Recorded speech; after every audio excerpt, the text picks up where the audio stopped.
What's going on, good people? What's going on, good people? Namaste. Namaste, Mama Suckerson. What's going on? What's today, Wednesday? Happy Wednesday. Happy Wednesday, right? We just chilling. I bet y'all thought I forgot about y'all, didn't you? Y'all thought I forgot about y'all, didn't you? Y'all look, okay, he didn't post a live, but you know what? I'm here. Y'all are there. And we about to have a good time together, all right? So look, tonight we're going to talk about, what are we talking about tonight? Oh, I'm not talking, y'all are talking, all right? We've had a lot going on in the sector, a whole lot, all right? And I'm sure there's a whole lot that y'all want to say, all right? I'm sure you all have heard the commentaries, the commentators, and y'all want to say what y'all want to say. So guess what? Tonight is your night. Because it's Wednesday night live call-in show. Call in and be heard. All right. Welcome to everybody. Let me acknowledge a few people. All right. Let's go. Good to see you. Welcome. Namaste. Hey, Vegas. Good to see you. Welcome. All right. Gregory, good to see you as well. Clarissa. Hey, thank you for stopping by. Love and happiness. Woosa. What's up, CC? You okay? Casey, baby, always good to see you. All right. Cook with Faith. Shout out to you as well. You make me laugh. Welcome to the show. So cute. All right. Nisha as well. Thank you for stopping by. Be positive. Cat Talk. Good to see you.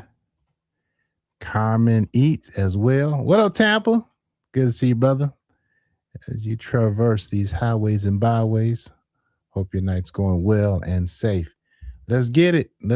Well, y'all got it last night. I don't know what we're going to get tonight, but want to welcome everybody. All right. Let's do a little call-in show. Hear what y'all have to say about the subject matter. I just ask you keep it clean. All right. Keep it clean. Y'all know how YouTube is. Y'all see all the content creators asking people to keep it clean because they want to keep their commercials. All right. Hey, man, I love y'all. Appreciate y'all. But, we keep the main thing. We want to keep our commercials. All right. Just ask that you turn your TV down as well as, say what you want to say, but say it, expeditiously. All right. Let me post the phone number here and give you all the opportunity to call in and express yourself. All calls are welcome. And as we go, give you a little update about a couple of things that I found out about who was behind that whole Ola type of deal. Ola's brother, the Joker claiming to be his brother, actually called me. And that's none other than that special needs boy, K3. All right. So K3, he called, he texted me and made some threats against myself and my kids and threatened to pull up to my baby mama's house. Young man, you are way off base. But I know he takes medication, right? I know K3 takes medication. And I know K3 has been through a lot. So maybe he's grieving. He's still mourning. I don't know. I mean, that's a heavy loss that he went through. He was exposed as far as, scamming and lying, right? But anyway, we're not going to go there tonight. But that's who is the one that actually claimed to have the Gov laptop is K3. He reached out to me, and he was a little upset about how I treated his brother.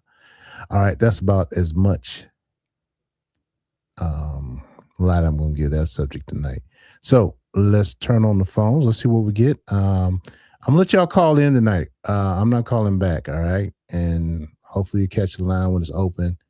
I say I'm not calling in, but calling back. But, I always kind of backtrack on that. So anyway, turn my do not disturb off. All right. And Let's see. The phone lines are open. Waiting to hear from you. Waiting to hear from you. I'd love to hear what's on your mind on this evening. On this evening. Wait, something's recording. Okay. So there we go. Oh, missed you, call. I missed you. I missed you. Come on now. Let's see. Ringer's on. Yeah. Do not disturb is off. Yes. There we go. Hey, welcome to Troy's World. What's on your mind tonight?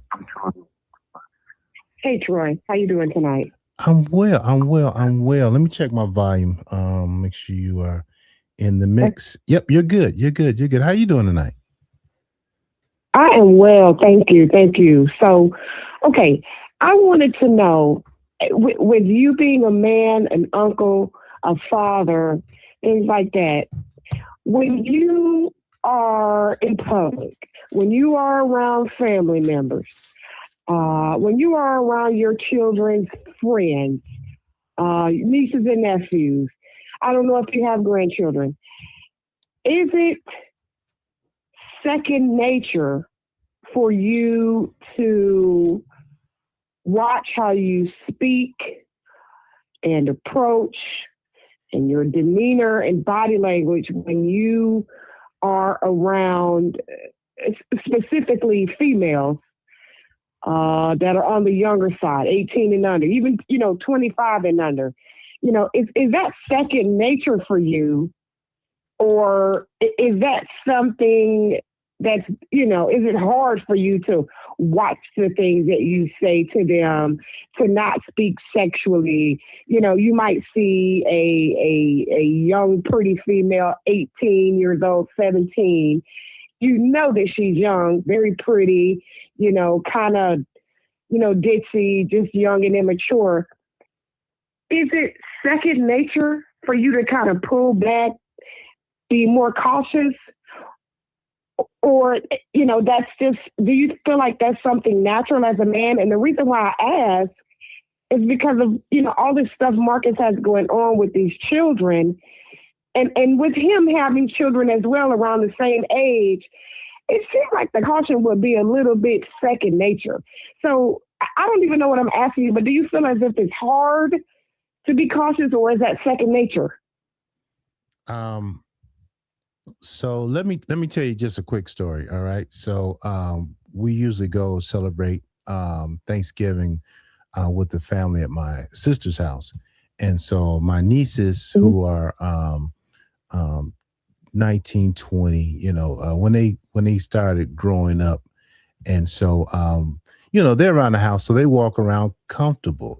However, they're grown young women. So and then one year they actually had a pool party with all their friends that were came by, high school, 18, 19, Mm-hmm. pool party. And of course, the way these bikinis are made are kind of very, very revealing. So I literally was walking around the house like this.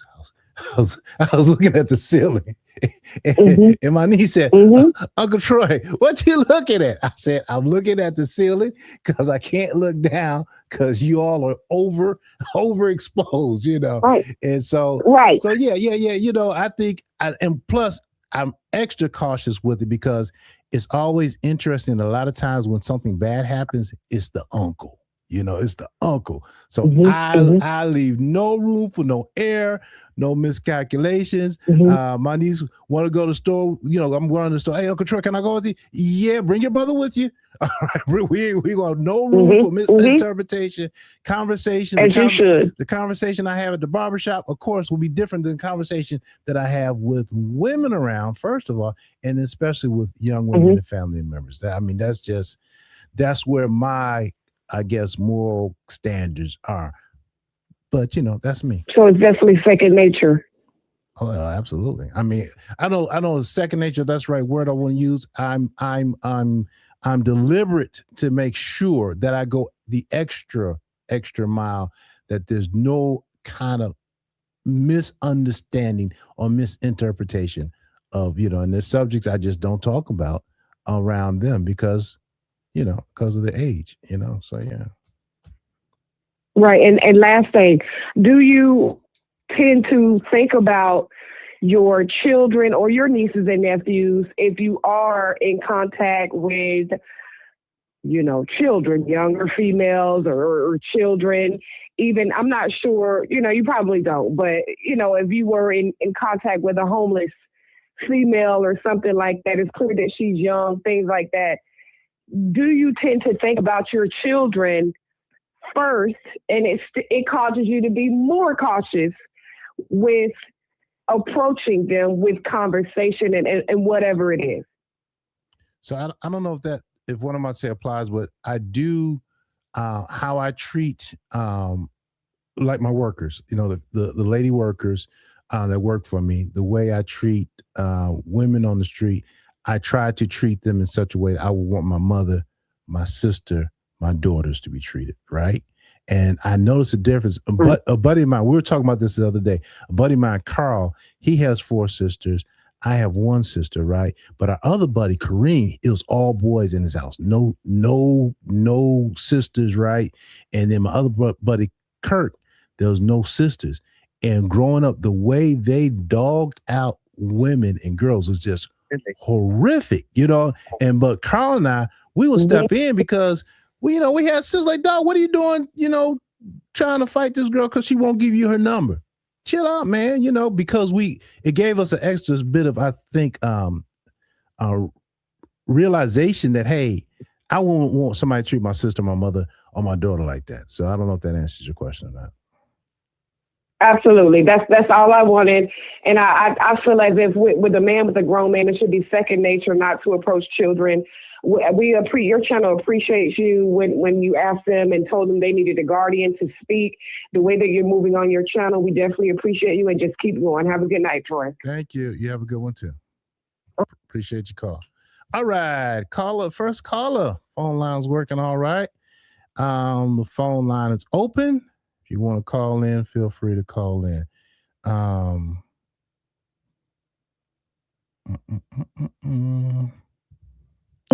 right. Thank you for calling Troy's World. What's on your mind tonight? Hi, Troy. I was calling in because the girl, I think Ola's a predator as well. So that ex-girlfriend that the girl Yaya said that she had beat up or whatever, he actually had her on video. It was about 10 months ago under Yana, Yonna. And one of the things that was said during the interview he had with her was he said, girl, somebody told me you was only 14. And she looks really young. She was like, no, I'm not. I'm such and such. I'm 18 or whatever. But it also was the same girl that CJ had about a month ago interviewing, saying she was underage at that time when he did that little interview with people about a month ago. Mm-hmm. So I think they're all in cahoots. And I also don't think that guy Ola is new to seeing or messing with young girls. And but I do think that the girls lied, saying that they were older, and it's Marcus's fault for not having enough sense to check ID. Absolutely. And that's all I have for tonight. But I appreciate you and your show. Very much appreciate you. And we'll catch you tomorrow night. You have a good one. Bye-bye. Thanks for calling. All right. Thank you. All right. The phone lines are open. You want to try calling in, please call in. We're going to try just call ins tonight. I don't know if I'll call back. So the phone line is open. Please try calling in. Welcome, everybody. Welcome. Please hit the like button, share, and all that great stuff. Glad to see you all here tonight. Hey, welcome, caller. What's on your mind? Hey, Troy. Hey. I just wanted to say that I believe, even though the girl probably lied to Marcus about her age, yes, he knew how old she was, because as a collective, as the viewers across the board from platform to platform, if everyone as a whole felt like those were children, then Marcus seen it as well. She didn't even look older than her age. But let's just say, for example, a child so happened to do look a little bit older than their age. When you talk to them, they conversation and tell it all because they're not mature. Mm-hmm. Mm-hmm. So just overall in the whole, Marcus knew she was underage, but I think he decided to take his chances and he didn't anticipate a bolo being out on her. He didn't anticipate people being able to, well, he know how the internet go, but that bolo is what messed him up. He didn't expect that. But I feel like he knew what he was doing. Right. Got it. And I really wish in the perfect world, I think Marcus would be somewhere telling himself, dang, I messed up. I should have knew better. I should have did better, X, Y, and Z.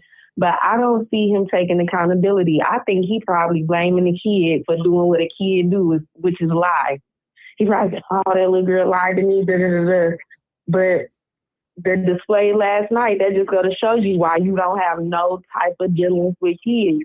She has the audacity to try to call in and lie to you. And this is a serious situation. She's not even realizing the severity of it. Like, girl, you are missing. People are looking for you. And you got the nerve to call into a show and try to tell more lies. But that's the nature of a child for you. And she was on camera. She had the camera on too. And she on camera. So that's the nature of a child. You're not even realizing the severity of the situation and you still want to keep playing. Mm-hmm. That's why you don't have no dealings with kids, because dealing with kids is dangerous. Even if you not manipulating if you're not manipulating the kid goes try to manipulate you. It's just dangerous either way it goes. You just don't do it. And there are some underage people that are first-class manipulators. All right. And they will have you manipulated to the highest of manipulation if you let them, So yeah, let's see. I didn't mean to hang up on you. What happened there? Sorry about that, caller.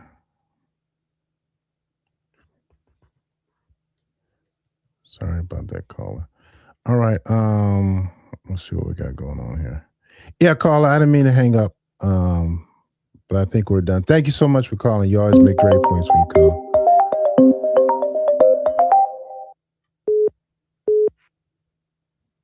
Thank you for calling Troy's World. What's on your mind?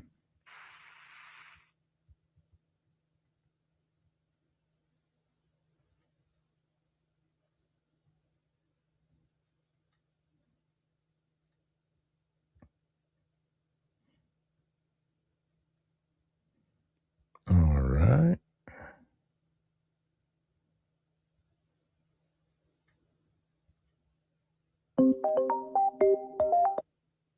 Thank you for calling Troy's World. What's on your mind? Hi, Troy. I got a lot of music. I got a lot of music recently when I called. Are you aware that the young lady has been found? Oh, good. No, I was not aware. Bring us up to speed. Well, I've called in several times and spoke with the investigator. Okay. She told me today. She let me know that she's been found in Florida. So It may have been her yesterday. Yeah, isn't that nice? And also let her know that Marcus put her on the bus. So I hope they dig that apart. And I hope they get all of this information that they need to get out of her. She said she's been found. We found her in Florida. I said, well, from what we understand, right. Somebody allegedly purchased a bus ticket for her. That's from what's going on. That's what's being told, allegedly. So we're going to see what goes on from there. So I know the police officers, detectives, the information usually flows one way. They don't give up information. But right. Did she seem like she was? I'm sorry, Martinez. Did the detectives seem like they were familiar with Marcus? Did you get any type of vibe or indication of that? Well, No, they're not going to tip their hand. Yeah, right. Because they probably investigate the runaway and then shoot all the other information or whatever information that they have over to the appropriate department. Right. But I talked to her a good little while, and I was given everything I knew. So then she eventually, and I let her know if I heard any more, I definitely would be calling. And before it was over, she says, "Thank you very much." She says, "And I'm going to let you know we did have her yesterday in Florida." Wow. I said, "Thank you very much." So I know we're speculating. Is she going to be brought back to Atlanta, where the guardian or parent is, or how does that? What does that mean? Was she in foster care? Troy, you know what I mean? Right. I thought the same thing, Troy. I said, if she was already under, Child Protective Services care, right? Are they going to allow her to stay with a relative where she is? Because who knows? I think that the person just wanted to get her out of Atlanta, Georgia. Didn't want to be her to be found with them. I think that's what that was. I want her found with me, because if I believe she was found with that person, they would have been taken into custody. Oh, of course. yeah. Right then. They would have been taken into custody right then. Yeah. But then if you move them out, now we're talking about another situation. Doesn't make it any better. It doesn't make it any better, because now you obstructed an investigation. So it doesn't make it any better. But yeah, she's been found. They said we have her. She's been found. Okay. So and I checked. That's good. Yeah, it's good. So then I started thinking, I'm really glad. I'm proud of the way you handled that situation yesterday, because you're welcome. But you did the right thing. No, you don't need to put your hands on that. They don't need to involve you. That entire gang, to me, is a bunch of scamming people. I don't know what Tragedy does, but he's always saying if he doesn't have a job, but he still gets money. So can I interrupt you? Because I was saying tragedy, but based on the conversation, the text conversation that I had with K3 on today, K3 is the alleged brother, because and he was calling me from Ola's number, and actually he wanted me to do a live stream with him, and then because he made some threats against me and my kids, he threatened to pull up to my baby mama's house and baby mama, oh God, and expose my baby mama, little child. But anyway, God. So I did. I said, now don't get me wrong, Tragedy, Feisty, K3 may all be involved, but K3 came out the bushes to saying that he was the brother, and so but back to the young lady though. I will say this, that when she reached out, she was very upset with Marcus, and she said she wanted to expose everything that he did. Now, if she keeps that same fire when it comes to dealing with law enforcement, and guess what, Miss Anonymous Caller, she can make up whatever story she want to make up, because of the tape, and he's so deep in it, he's going to have to prove otherwise. He's going to have, the burden of proof will be on him, but no question. The tape, they have the tape. Regardless of what he destroys, they have the tape. Yep. It's not destroyed. What you delete, you think you delete. It's not deleted. Yep. So they have that information. YouTube has it. He deleted it from his page, but YouTube has it on their server. Wait. So they can pull it back. Excuse me. My brain's working a little slow, but just think about this. Mm-hmm. The YouTube footage shows him saying, yes, we're going to create the spicy content, right? And then the other footage shows that spicy content actually going on. So it's like two nails. I mean, ooh-wee, that boy is screwed big time.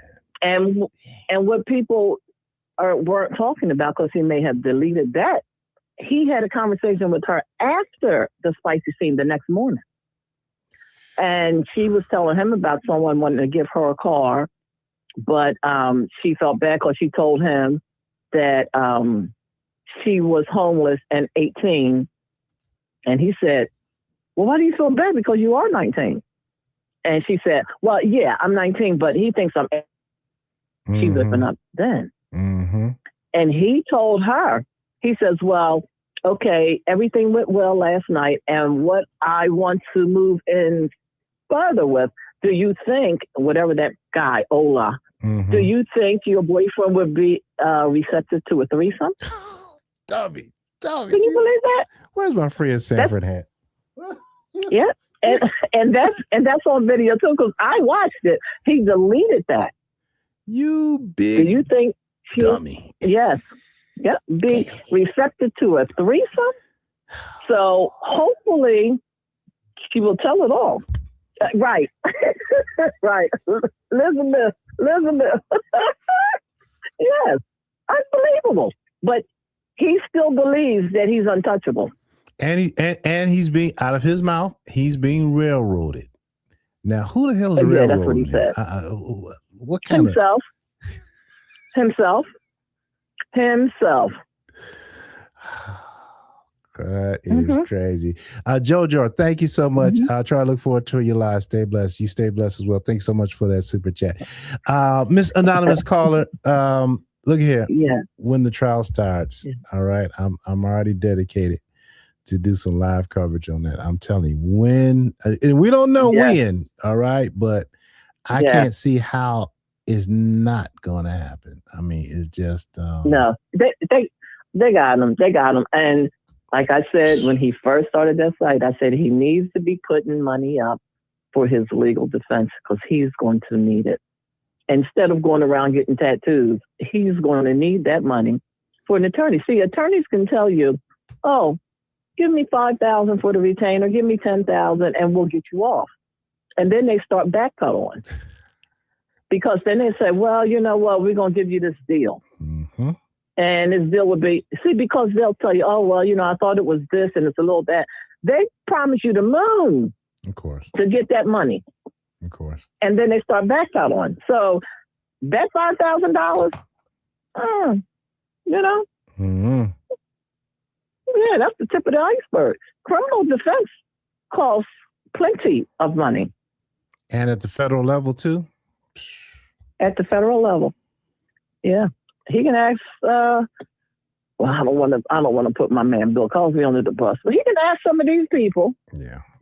Well, I have some buddies that I grew up with caught some federal cases, and one of the guys, we called him Richie Rich. He paid big money for his attorney, right? And then my other boy, Adi Dottie, he said, you know what? I'm just going to get a public defender, and his money, he made sure his mom was looked out for, and his baby mamas were looked out for. And, they both got the same amount of time. So, you know, that's exactly what I was getting ready to say.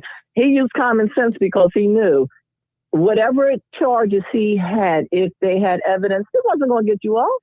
Right. You're going to get what you're going to get. So we know who cannot see the forest through the trees. He's still walking around with those dark glasses on, talking junk. Hey, but he can't see the forest through the trees. I heard that he hired the lead attorney. He hired a lead? What do you mean? He has more than one? There's this guy on YouTube. He calls himself the lead attorney. No one's never seen his office. We don't know if he really practices, but he comes on. Oh, The rumor has it he gave his retainer to the lead attorney. So oh, that's not a good allegedly direction to go on.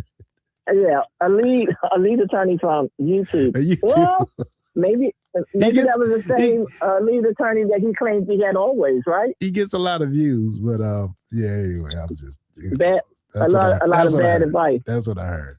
A lot of bad advice. See, when you put someone or someone says that you put them to cross state lines to get them away from you. I forgot about that. Oh, that doesn't look good. That does not look good. Put her on the bus. To go what did the guy say yesterday? Florida. The guy yesterday said he had a gun.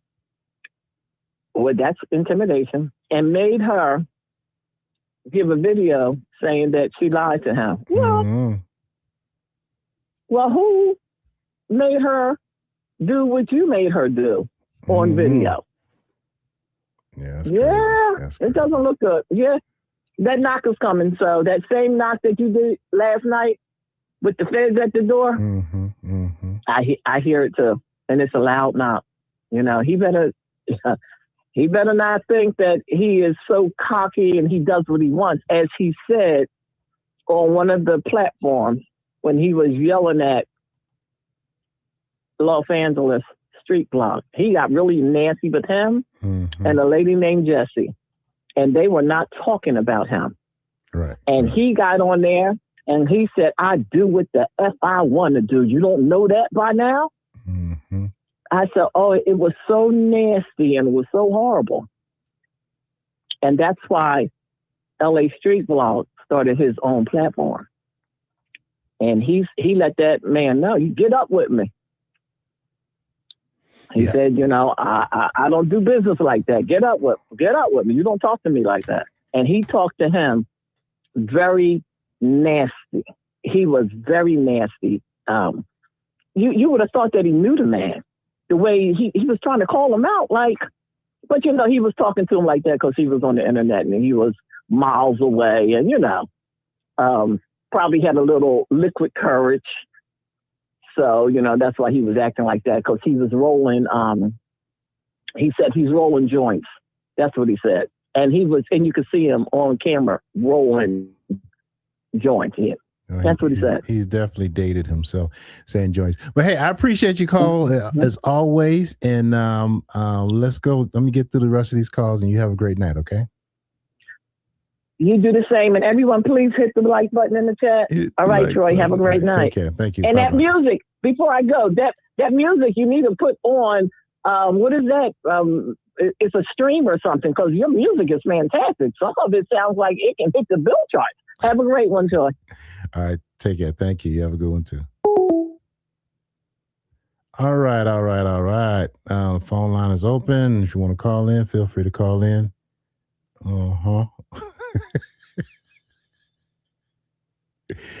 Hey, go get him. Does he really want us to revisit that? Go get him. Does he really want us to revisit that? Bless his heart. Hey, welcome to Troy's World. Thanks for calling. What's on your mind? Hey, Troy. Hi. I wanted to talk about the coincidence of Marcus running to the police officers. Uh-oh. Hello? Hello? Yep, you faded out. Say that again, please. Yes. It's not coincidental that he keeps running to police officers, as well as his interviewees are constantly being arrested. I believe they've already been investigating him. Right. Because the guy called last night said that he got pulled over and he was detained for a minute, and I heard someplace else somebody say he was pulled over and he was held up for a good 40 minutes or something. So yeah, I don't know. Just like Kelsey was arrested, Quita's been arrested, Trasby was arrested. I don't think that's coincidental. Right. Yeah. So yeah, that's all I had. Yep, and bringing them in to get them to. But here's the deal. All of them are going to sing like a canary. all of them are going to cooperate to the fullest extent of the law that they can cooperate. Absolutely. Look, the police don't even have to threaten them with no jail time. you know, like, hey, okay, you tell me this. Off the fight, your wig, track me a pack of cigarettes, polo up another round with cash. They all tell him. Because all of them want to see him go down. I mean, it's just crazy. I mean, but that's the world he made. Yeah. So bless his heart. I was thinking it was coincidental. You know, I was thinking about the other day, a few weeks ago when Marcus was trying to make the narrative that I was jealous of him. Remember that when he was talking about Troy's jealous of me? No. I don't want to be in your shoes. I don't want to trade places with you for nothing in this world, sir. I said it then. I said it now. Yeah, you have nothing for me to be jealous about. All right, nothing. Absolutely nothing. Especially now. All right, Carl. I appreciate you, Carl. Yeah, we're going to take care. Bye-bye. All right, bye. All right, we got a super chat we want to acknowledge. This almost feels like waiting on the Diddy trial. Oh man, y'all hear about Diddy? I guess he got into altercation and they put him in solitary confinement, reduced phone calls and privileges. I think the shoe or whatever it is, the hole, right? So think about it. Sean Combs, Robert Kelly, what's that boy that pow Megan Thee Stallion in the foot? That joker. People that seem to have a lot going on, just their vices caught up with them. Their vices caught up with them. All right, hold on. Let's see. Voice. Missed you. All right, my bad. Call back. I'm sorry. I was running off at the mouth. Phone line is open. Welcome. Yeah, Tory Lanez. Thank you. Tory Lanez. Yeah. Thank you. Did I highlight that? Hold on. Let me highlight this. Hey, caller. Thank you for calling Troy's World. Do me a favor. Turn your TV down for me, please. In the background. All right. And Black Outlaw, thank you for your super chat. This almost feels like waiting on the Diddy trial. Appreciate you, sir. Thanks so much. Yes, sir. What's on your mind? I want to know why do y'all spend so much time talking about Marcus? Like, what's the problem? That's a good question. What do you think the answer is to that? I don't know. I really want to know because I feel like, right, Mm-hmm. Two black men who are trying to succeed, right? Two black men. Who's the two? You, Marcus, and who else? You aren't you black? Or are you not black? You not black? No, I'm no. This is AI. I'm actually of course I'm black. Oh, okay. Of course I'm black. Well, I identify as black. Why can't y'all get along? Y'all both doing like, I don't know. I feel like Marcus is being painted as this bad guy, mm-hmm. and don't nobody really know. Mm-hmm. Don't nobody really know, what goes on or what's really happening. I feel like the young girl, I don't watch the spicy content, of course. That ain't mine because I don't want to see homeless people fucking. But hey, watch the language, man. Please watch the language. Come on. Oh, sorry, I at the same time, it's like if she agrees, like they all want money, and then why is he being the scapegoat all the time? Like he was the scapegoat for Feisty and Tragedy Savior. Right. Yeah, I know what you're saying. These are still young, grown people who are making their own decisions and who would be homeless or doing whatever, whether they had Marcus's platform or not. Got it. He's really, in your opinion, really helping these people, right? I mean, I don't know what he's doing, but I know what we are able to see, right? Gotcha. And we saw him engaging in photographing, videotaping a runaway minor having intercourse online. We saw that. We saw that. Right, but what we also then lied to as well, because she lied about her age and her predicament. You know what I mean? Gotcha. So because you feel she lied to him, it's okay. So when he goes to court, he can say, Your Honor, she lied. She said she was such and such an age. And so you think the judge is going to say, hey, you know, you're off, you know, I mean, what are you thinking? No, I'm not. I mean, but she did lie. Yeah, it is very much on camera. He recorded everything from the moment that he met her till afterwards. So it's not his fault. If he lied and that's on camera, I'm not saying that he's not wrong, because for me, you know, as a grown person, you should be IDing, especially if you're gonna be recording and all of that. So I understand all of that. Yeah. What I'm saying is, it is also on camera that she lied. She not just lied to him; she lied to all of us. Everybody who watched should now feel some type of way about themselves watching, because they also watched a child who they did not know was a child. Do you get what I'm saying? I hear you. I hear you loud and clear. So I don't know. I watch all of y'all. I listen to all the different, you know, spectrums of ASI, and everybody has their opinion.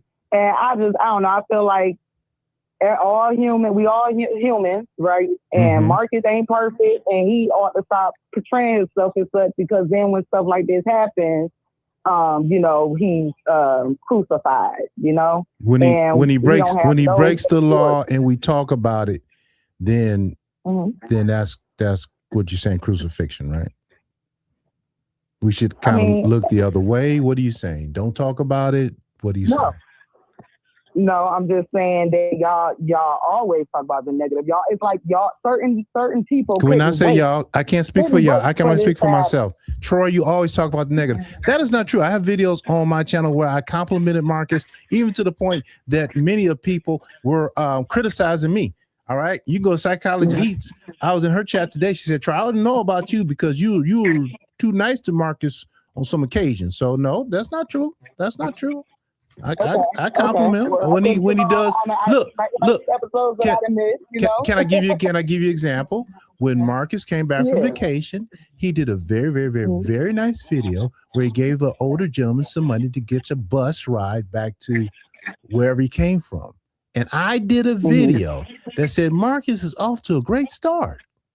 Can I not get credit for doing that? You didn't watch that? Okay. Yeah, I'm saying it may be an episode or two that I missed, you know. Okay, so I do give positive. Now, you also asked the question, why I don't. What was the first question you had for me? I can't speak for anybody else. Why I don't like Marcus? Yeah. Like, is there a beef, or is there like a level of dislike for him? I know that, you know, y'all YouTubers have y'all little, you know, back and forth, and a lot of it is just entertainment. But is there like an actual layer of dislike or disdain for Marcus? So here's the deal. I do a reactionary channel. I watch videos and I react to it. All right. If Marcus does something good, I react and say, hey, that was good. If Marcus does something bad, I say, oh, that's bad. That's horrible. If he breaks the law, if he films underage girls having, you know what, in a hotel room with 30-year-old men, I say, that's horrible. Okay. So I react. So it's nothing. I react. Now, unfortunately, he's giving me an overwhelming stuff to react to that's negative.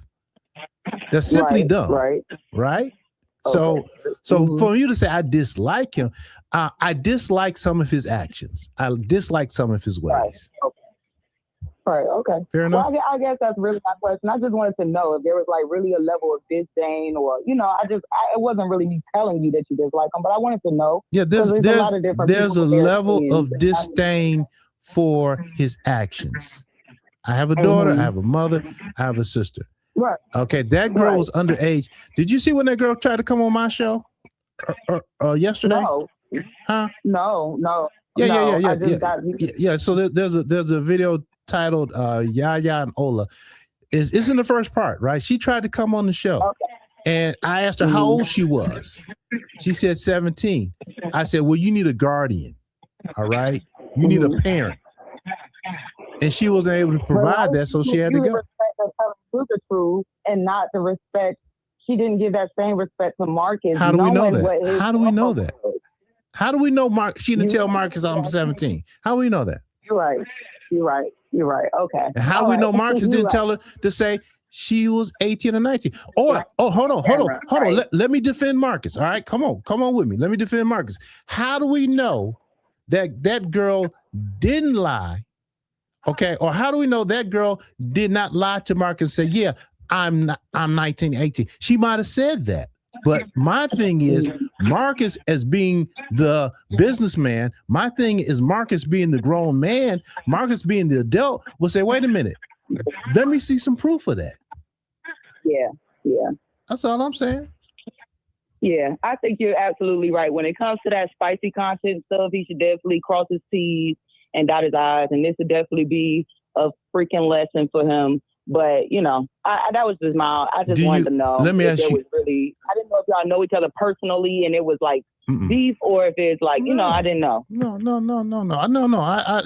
I like some of Marcus's actions and I dislike a lot of Marcus's actions. And if Marcus has a come to Jesus moment where he decides that he wants to change his life, get his life right, you know, which people do when they go on their way to jail. I know that. You know, I will report on that too. I mean, you know. Okay. Let me ask you one question. All right, one question. Mm-hmm. Do you like me? I like the conversation we've had so far. Well, I like you too. I like you too. You have a good night, all right? Bye. You too. Thank you. All right. All right, moving down the line. Phone line is open. You're welcome to call.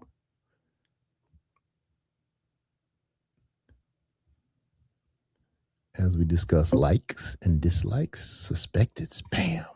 Caller, you're on the line. What's on your mind? Yes, Troy, this is Queen Tulsa. I'll keep it cute, short, and to the point. Tulsa. Tulsa. Yeah. How are you? How are you? I'm well. You doing all right tonight? You know what? I'm bothered.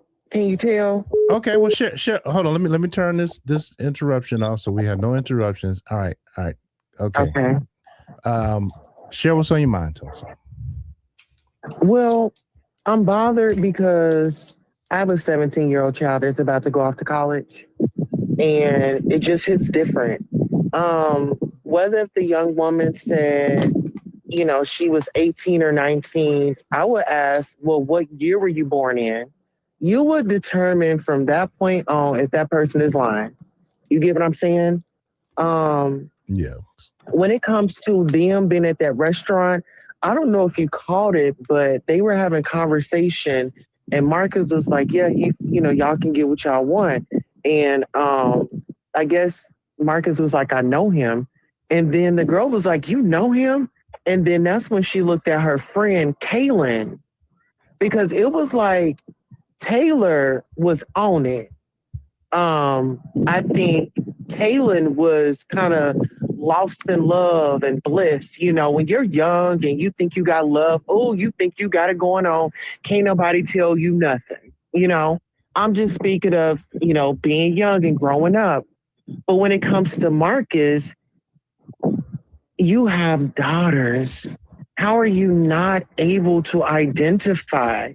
You can tell someone's age by their conversation, in my opinion.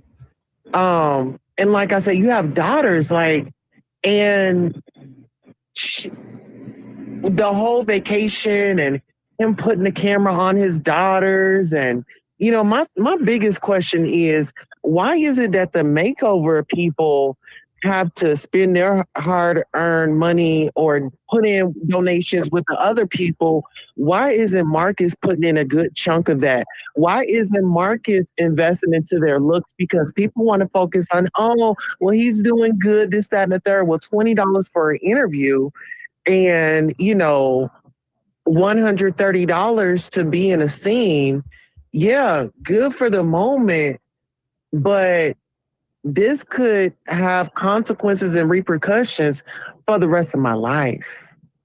So I don't know where people are in their thinking when they're saying, oh, well, you're protecting him. No, actually, you brought out information and you showed the flyer. Had it not been for you showing the flyer, I wouldn't have been able to call.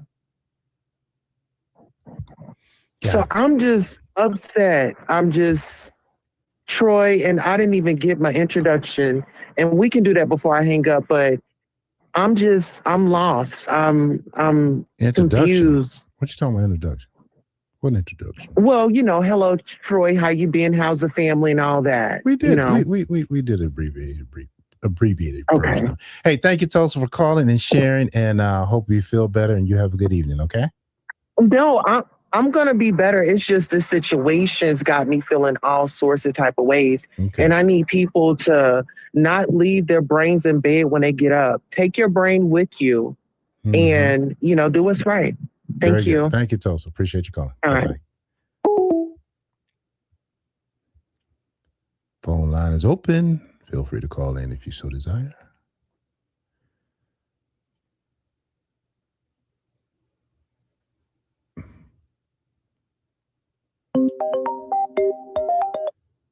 Thank you for calling Troy's World. Oh, what happened? Try again. Thank you for calling Troy's World.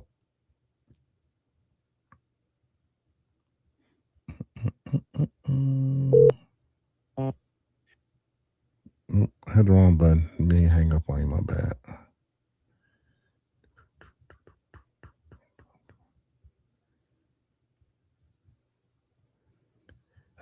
All right. Thank you for calling Troy's World. What's on your mind? Troy's World. Howdy. Troy, this is driving me crazy. I have so much to say. You guys are not looking at the full picture. And I want to break it down. Break it down. All right. Just Doll. My name is Doll Day. Okay. Welcome. I'm retired military police. And I see right through every character in this narrative. Plus, all my family is from Detroit. Bye. Thank you for calling. Phone lines are open. Please feel free to call. She hung up, by the way.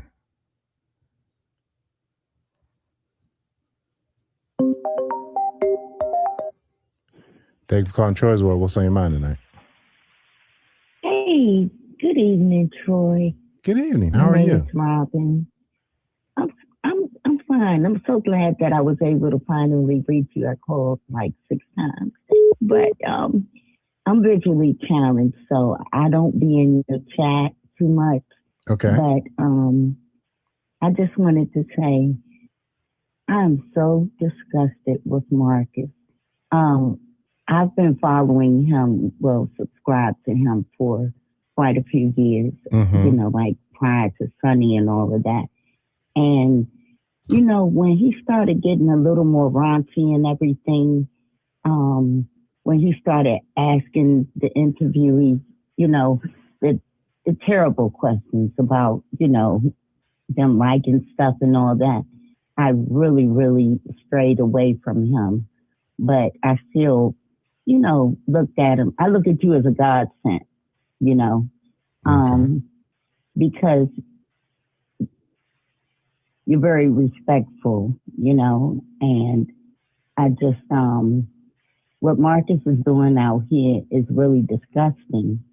And, I have boys. I don't have girls and everything, but you could tell that those young ladies were young, Taylor and Yaya. And just for him to, like, even when he took his daughters and stuff, I was like, he disrespected his daughters as far as showing them, like when his daughter had the white dress on. He was like really focused on. Okay. We her, yeah. Let's I'm not. Yeah, I'm not. Okay. I'm not. I'm not. I'm just saying. Okay, very good. No, I'm not getting ready to go all into Okay, that. let's not. I just was Thank saying. you. I got you. He was disrespectful. Okay, You know, like that. That's good. and That's good. Right. Thank you. Good. I didn't mean to upset you. I just was. I just want to make sure we didn't go. I don't like to go. I wasn't trying to go any further. Okay, I didn't know. I didn't know. I was just saying, trying to make sure we didn't. Okay, we're good. Yeah, okay. no, I just want to say that I respect what you're doing, and I'm from a different sector and everything, but in the algorithm and everything, I ran across you, and I've been following you for a while. I appreciate that. What sector are you from? What sector are you from? I'm from the Latrice Allen. Yeah, okay. I've heard that name before. I'm from her. I wonder are we related. My last name's Allen. I wonder are we related. Is she a nice person? Yeah, but that's where I'm from. See, I didn't know anything about YouTube until I saw her on Facebook doing like the C. You know what I'm saying? And she said to come over to YouTube. Mm-hmm. And that's when I found this whole new world over here. I mean, I follow other sectors as well, but I was like, the ASI was very interesting to me, you know. And then, like I said, you recently and everything that I started following, and I really loved your commentary, Thank you. I just hope that you're welcome. I just hope that Marcus gets what he deserves, because he's really, he hasn't been good out here. He's been very, I don't know. I just look at him totally different than what I used to look at him, And I'm just glad that there are people in this sector that,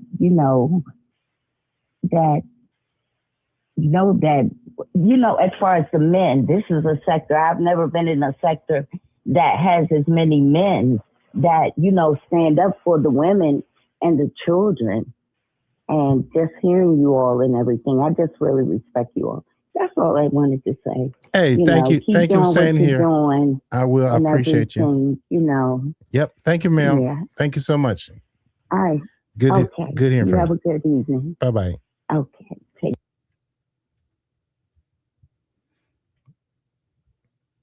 All right. Phone line is open. Welcome, call in. Bruce Allen. Do I look like I'm related to Bruce Allen? Hey, thank you on Troy's World. What's on your mind tonight? Troy, I called earlier, but my phone died. Yeah, my bad. My apologies. So every time a viewer call in that is defending Marcus or support Marcus is disturbing. But here's the thing, when they finally catch up with Marcus, he going down for more than just, recording a minor. Marcus go outside every day and build a case against himself. Every video that he records, he's recruiting people for spicy content. Mm-hmm. On top of him recruiting, he got Polo bringing him people, and he had Feisty bringing him people. That's recruiting for corn on a website that that is illegal. He does not have a license to produce this. So even if a young girl had not been premiered on his website, he still was doing illegal activities before that. For all we know, even the boxing is an illegal activity because there's money being exchanged for it, and also is being premiered on this illegal website. So for all the people who think Marcus didn't do anything wrong, when the police catch up to him, and because myself, Troy, none of us are lawyers or whatever, so we don't know the legal terms, but when the actual police catch up to him and he get charged and his arrest becomes public, then you can look at all his charges and you will see everything he did wrong, since you're not able to grasp the concept of me saying it or Troy saying it or other people saying what Marcus did wrong. When they list his charges, you all will be able to go read it. It'll be public record. And then when Marcus gets out of jail, maybe a kind-hearted interviewer run up in his face with $20 and be ready to, put him on the platform so he could tell his story. All right. Well, I appreciate you sharing, and you definitely gave us something to think about. And you have a good evening, okay? Thank you, Troy. You're welcome. Bye-bye.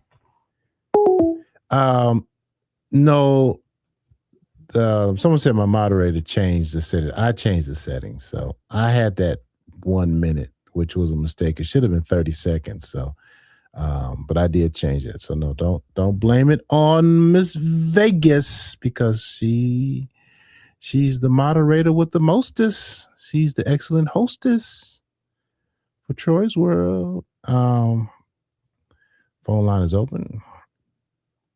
If you want to call in, please call in. This is your opportunity. Thank you for calling. They're calling Troy's World. What is on your mind tonight? Thank you, Troy. Hey, how you doing? I'm well. How are you? I just want to thank you for good. Thank you for bringing light to this whole situation. Ain't called a bad one. You're on speaker. It's really hard to hear you, sir. Can you come closer to the phone? Yeah, I just want to thank you for bringing light. Bringing light to this whole situation. I ain't called a bad mouth nobody. Okay. You got to understand we live in a world right now that kids is not even looked at as being kids. So, you're going to have people defending things that is outrageous. I got a daughter that just turned 15. I called you back in February, and I was the one told you that he had something special for all them. You know what I mean? And, now I'm seeing it. What I told you in February. If you remember the night in February, I called you and said that he ain't never had this much attention in his life. Okay. From women. Mm-hmm. You know what I mean? So, this got to be, put out there more, because our kids, man, these kids is going through a lot, man. You know what I mean? And, people like him is your worst kind of nightmare. He camouflaged. He used all that trying to do good as a camouflage. This is how he got in. Mm-hmm. We know we got many examples of, whatever you want to call them, trying to do good or wanting to do good, and, so they can find a way in. So, because they're opportunists. You know what I mean? You got an opportunity, you're going to take advantage of it. And I really believe the last couple of weeks, it was one caller called in and said that he was trying to emulate his brother. He had never been out in the street. And that sounds about right. You know what I mean? Because you could tell from the actions, he got a lot of hang-ups about himself. And, I'm like you, I'm praying that the brother, see the light, because when you start taking advantage of little kids, babies, anybody can see them as babies, man. Mm-hmm. You know what I mean? You're just taking it to a whole nother level. And, people keep saying, well, I don't know him not to like him. Yeah, we do know him, because we have seen many examples where people have done, he ain't the first one that done this. Mm-hmm. You know what I mean? He ain't the first one to practice this kind of behavior, what using camouflage as a kind of way to get in to find out what your weaknesses are. You know what I mean? 'Cause that's all it is. Let's be real about it. The whole thing was a camouflage. He ain't just wake up one day and decide, oh, I'm going to start I'm going to go this distance, but having all this other stuff with homeless people, then now kids. He ain't just wake up and just thought of that. All of it was just a camouflage, just to find these people weaknesses, and then he knows exactly how to come at you. You know what I mean? So, just thank you for bringing light to it, man, because more light needs to be brought to it, especially when it comes to these babies, these kids, man. little underage little girls, man, you don't have no shame. You know what I mean? Like I said, I don't dislike them either, but like the interview last week, with the large trans woman told them, have a line, have a limit, because if you don't have a limit, you're gonna run into somebody that's gonna show you that line. He don't understand this kind of legal stuff, Troy. If he have to go to jail, he's gonna go places where people don't like this kind of stuff. Mm-hmm. And the moment they find out he's in there for that kind of stuff, he think that the streets is rough. It's gonna be rough for him in the federal penitentiary if they find out he in there for that kind of stuff. Very uncomfortable. Very uncomfortable. Yes, it will be. You know what I mean? Mm-hmm. So, you're doing something that most people don't have the heart to do. But remember, when you're doing this, Troy, we live in a world right now where kids is not even looked at as being kids. They saying kids, minors, had the right to make decisions that they don't understand the kind of gravity of these decisions that they're making. This is the kind of world that we live in now that's saying this kind of stuff. Got it. You know what I mean? I hear you, brother. Hey, man, I appreciate your call, and I want to thank you for sharing your thoughts here, and you have a good night, okay? You too. Bye-bye.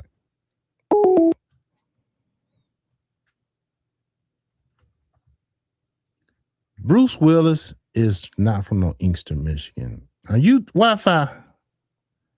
That's Bruce Willis. He's not from the Inkster, Michigan. My mama's from Inkster, Michigan. Hey, thank you for calling Troy's World. What's on your mind? Hey, Troy. Hey. I'm sorry. Let me turn my TV down. That's okay. How you doing? I'm doing well. How are you? I'm well. So, what I wanted to say is that what strikes me as kind of crazy about this whole Yaya thing, I believe that she did lie to Marcus about her age, but Marcus, why he didn't, follow up on that? Because everybody can see that the child looks like a child. And sure. But what strikes me about that is, I don't know if you remember when it was one time they were in the barbershop, and remember that young boy that came on in there, that little light-skinned boy that Feisty recruited, and he was wanting to do a spicy scene and all that stuff, and Marcus kept on him about his age.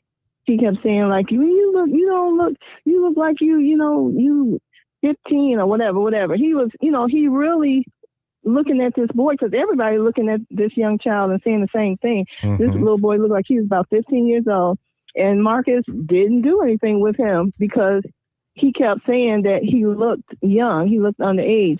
So why he didn't look at, Yaya the same way, I don't know. The other thing I wanted to say is, and excuse me, I think the boy's name was R3 or C3 or some letter. Yeah, him. Letter exactly, and a him. number, so yeah. He looked like, him and Yaya looked like they were about the same age, like 15 or whatever. And the other thing I wanted to say was that I don't know about Georgia, and I think this is why, I don't know if it's true, like what Ola, whatever his name is, he said about Marcus getting Yaya on tape to say that she lied about her age or whatever, saying whatever her age was. But in some jurisdictions, and I don't know if it's how it works in Georgia, in some jurisdictions that can be used as a defense that I didn't know. Now, how much of a defense, how much, they'll take that into account, because when they look at everything, if they get hold to, his tapes and look at all his YouTube stuff, I'm sure they're going to look at it as a collective and make their decision about what they're going to do or whatever. But I don't know if he knows that, and if he's smart, he would have looked into that but that can be used as a defense that she told me this age or whatever. That doesn't excuse the fact that he still should have checked. So that's what I'm saying. I don't know how far, how it goes, but that is a defense that can be used, that she lied and she told me this was her age or I didn't know or whatever. So maybe that's what he's hoping. I don't know how far that's going to take him. Interesting. So you've heard of cases where people are actually able to say, I didn't know, and they were able to get off? Now, that's a whole nother thing about getting off. But I do know that it can be used as a defense. So that's why I'm saying, like, when they look at everything as a whole, I don't know if that'll help him because, we don't know what else they're looking at. We don't know what else they're going to see. And he's done a lot. And we don't know if he's been with young girls before and if they find that out, So all of that'll come into play, I'm thinking. But that can be used as a defense. But Marcus didn't have sex with her. Yeah, but he taped her. Okay, so it's not a statutory. Our case, it's a case of him taping underage, right? And exactly. I thought the threshold. So that's a whole different type of case then. Mm-hmm. So that's what I'm saying. We don't know. When the feds get involved, we don't know like what they're looking at, what they're going to see, what they're going to charge them with. It could be a variety of different things, but I guess we'll see. Maybe somebody should do a documentary too, like starting from the beginning to his downfall, like how 50 Cent did one on Diddy. But I think that would be interesting. Yeah, I think a lot of people would watch it. I don't think anybody would. Well, yeah. I don't know. Hey, you can kind of see like. I'm sorry. Go ahead. No, you're fine. Go ahead. No, I was just gonna say because you can kind of see how he kind of like devolved. He went from. Because I used to watch him back when, Josiah was on there and all that stuff. And you can just see, like, the decline. And I don't know if it was when, like, he started doing this full time and then the money, he started chasing the money and, some things, I don't know, got twisted up in his head. And then he started doing this spicy stuff. And you could just see the decline in, his videos. And so... I don't know what happened, but it just seemed like there was a shift at one point where he just went from, doing videos, and then he did do some nice things. Sometimes he reconnected people and he did those. And now it's just all about sex. At some point it's going to get to sex, like, okay, you want to do a spicy content? So I don't know. I don't know what happened to him, but that's all I had to say. You want to hear something?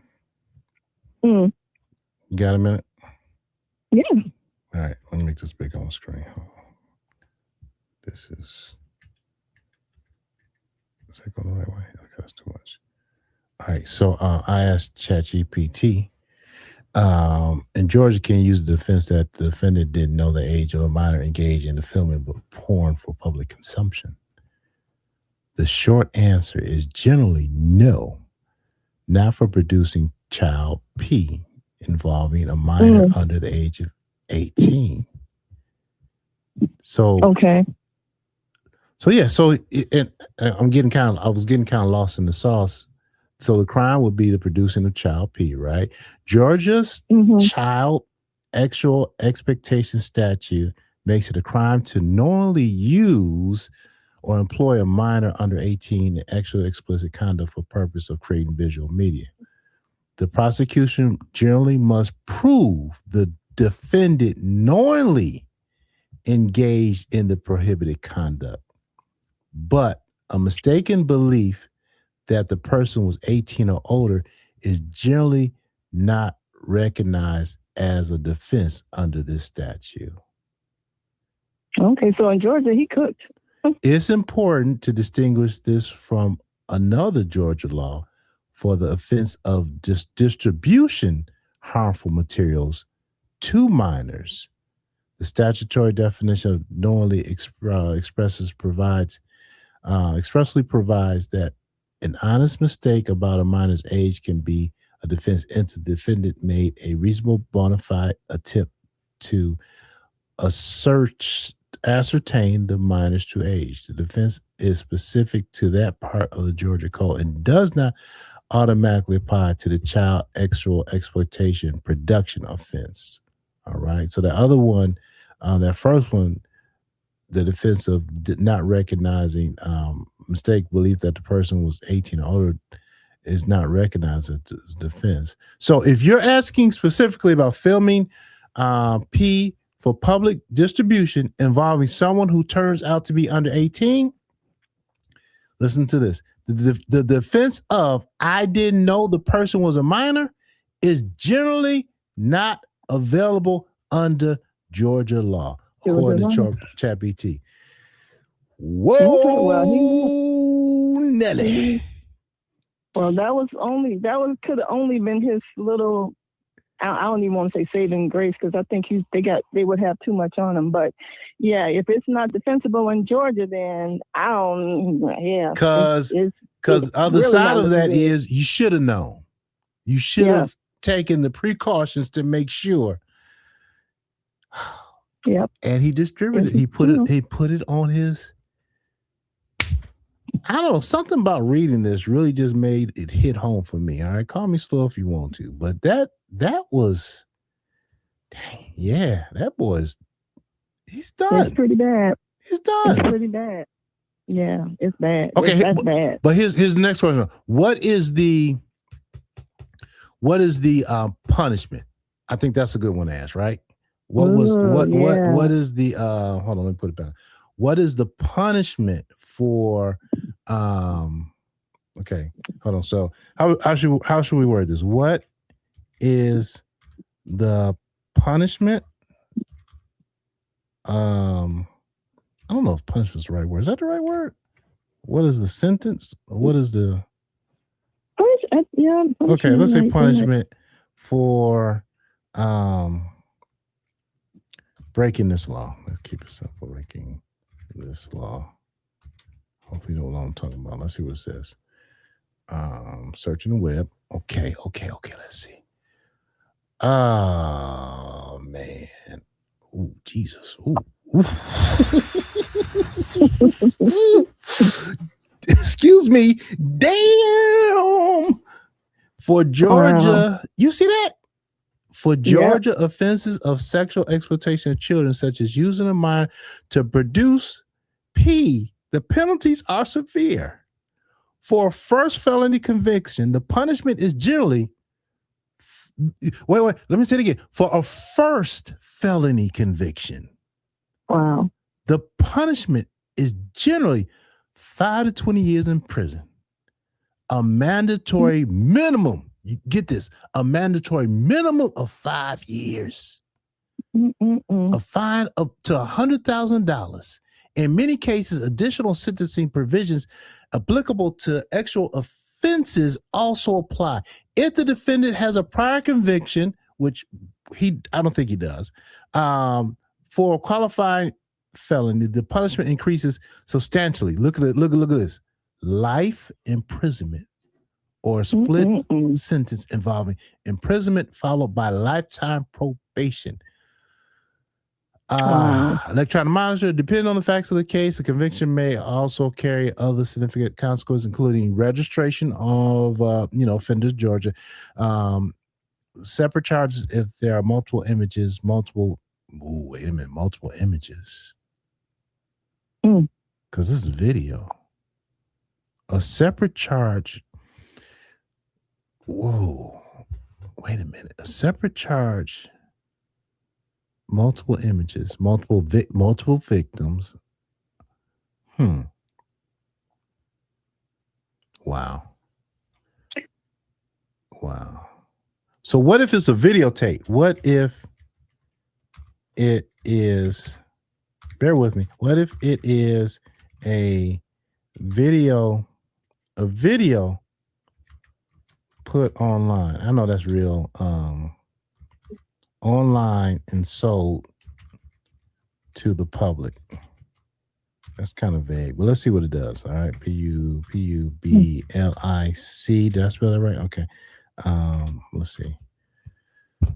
Oh man, If the conduct occurred in Georgia and the video depicts a real person under 18 engaged in actual exploit conduct, then creating, uploading, selling, or otherwise distributing the video can expose a person, look at it, to multiple separate criminal charges under both Georgia law and federal law. Potential charges include producing child actual abuse material, right? Distributing and transmitting of child abuse material, selling of advertising. So you got the production, a charge of producing it, a charge for distributing it, and a charge for selling it. Damn. Additional counts for each victim, in some cases for multiple images, if the conduct involves the internet. Well, okay, if the conduct involves the internet, yeah, it does. Federal authorities often have jurisdiction because the material is transmitted through interstate or foreign commerce. Okay, let's look at the federal penalties. All right. You good? You don't mind hanging out with me for a minute? Oh, of course. Okay. Yeah. Federal penalties. Oh Lord. Federal penalties are especially severe. For example, oh Lord, production of that sound like Sir King. Oh Lord. But production of SAM carries a mandatory. You see that mandatory minimum sentence of 15 years in federal prison and can result in up to 30 years. Look, for the first offense with higher penalties and some. This is the federal law. Of course, the federal law. Oh, and he put it online. Wow. Hold on, there's a couple more. Distribution. So you got the charge of production, right, of CSAM, and that's child actual A material. Wow, that's considered abuse material. Get the production of it that carries a mandatory minimum of 15 years. Distribution of receipts, right? Did I read that? That's another charge, right? Of SCAM generally carries a mandatory minimum of 5 years and up to 20 years with enhanced penalties in certain cases. So 15 years mandatory for producing it, 5 to 20 years, 5-year minimum, and up to 20 years for distributing it. Wow. And a person can be prosecuted in both state and federal court, depending on circumstances, because they are separate sovereigns, right? State government, federal. Oh, God.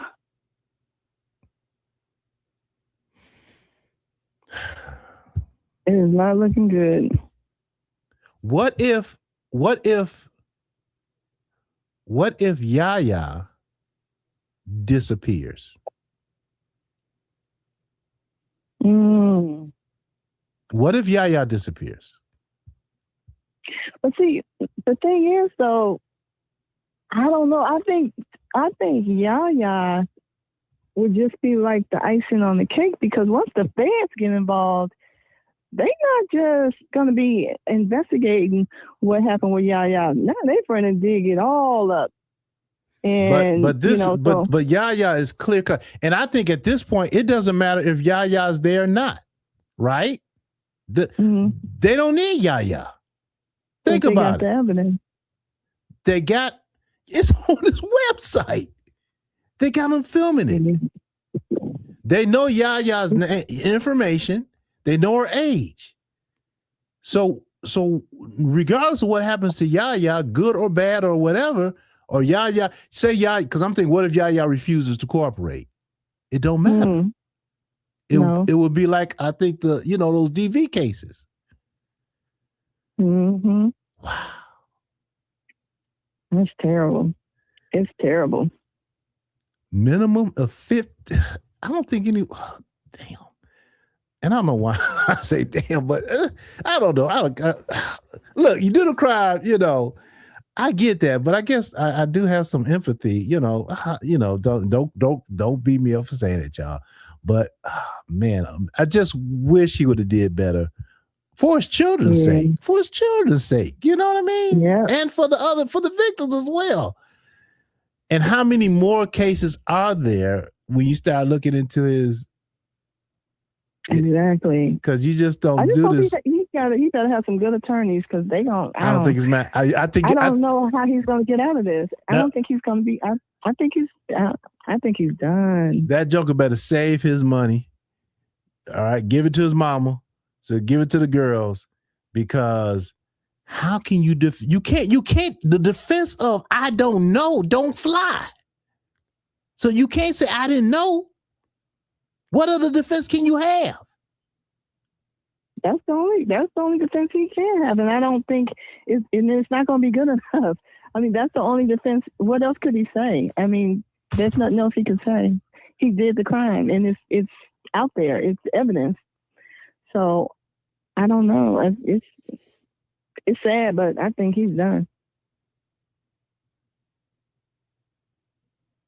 Wow.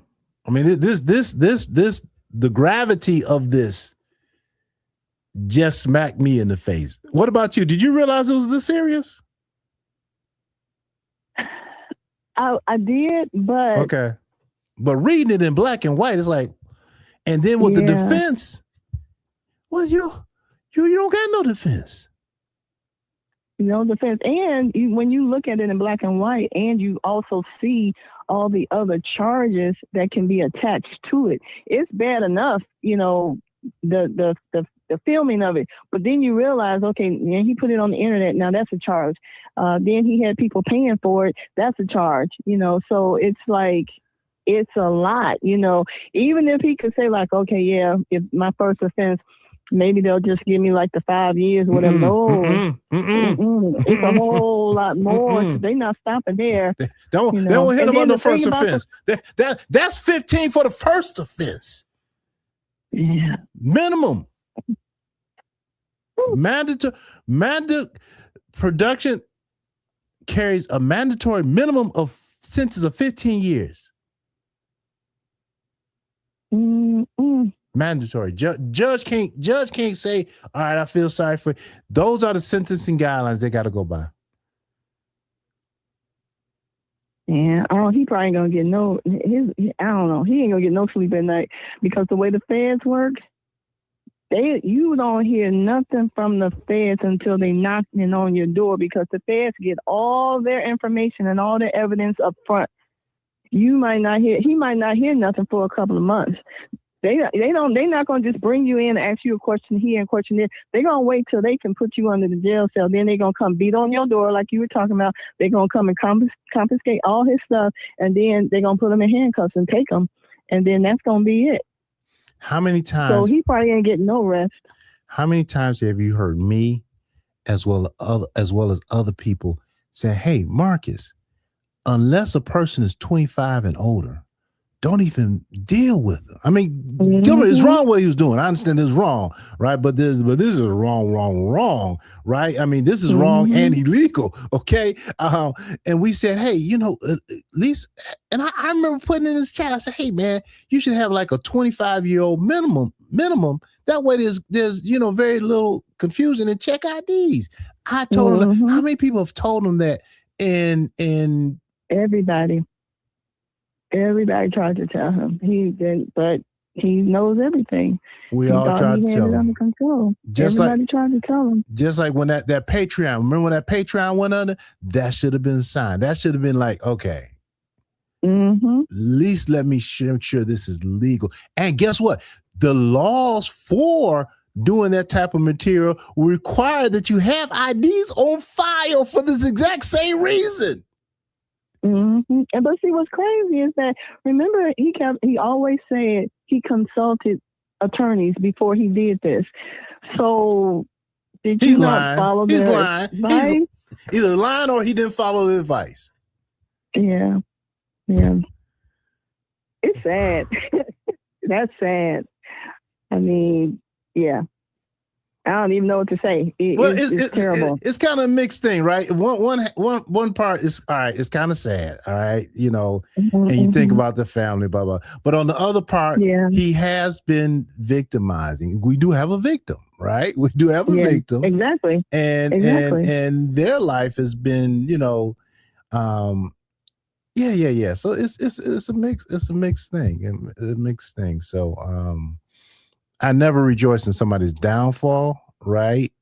But I do think if you're harming the community and you're breaking the law, you got to be held accountable for it. So, but these mandatory minimums messing me up.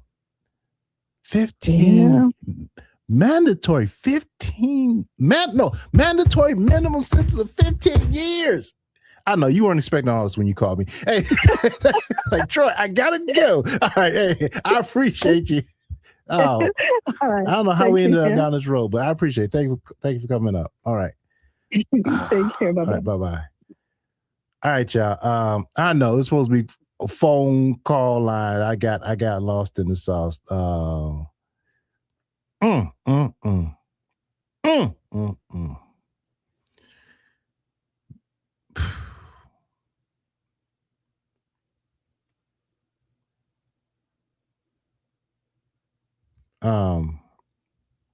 Phone lines open, y'all. Call in. Please call in.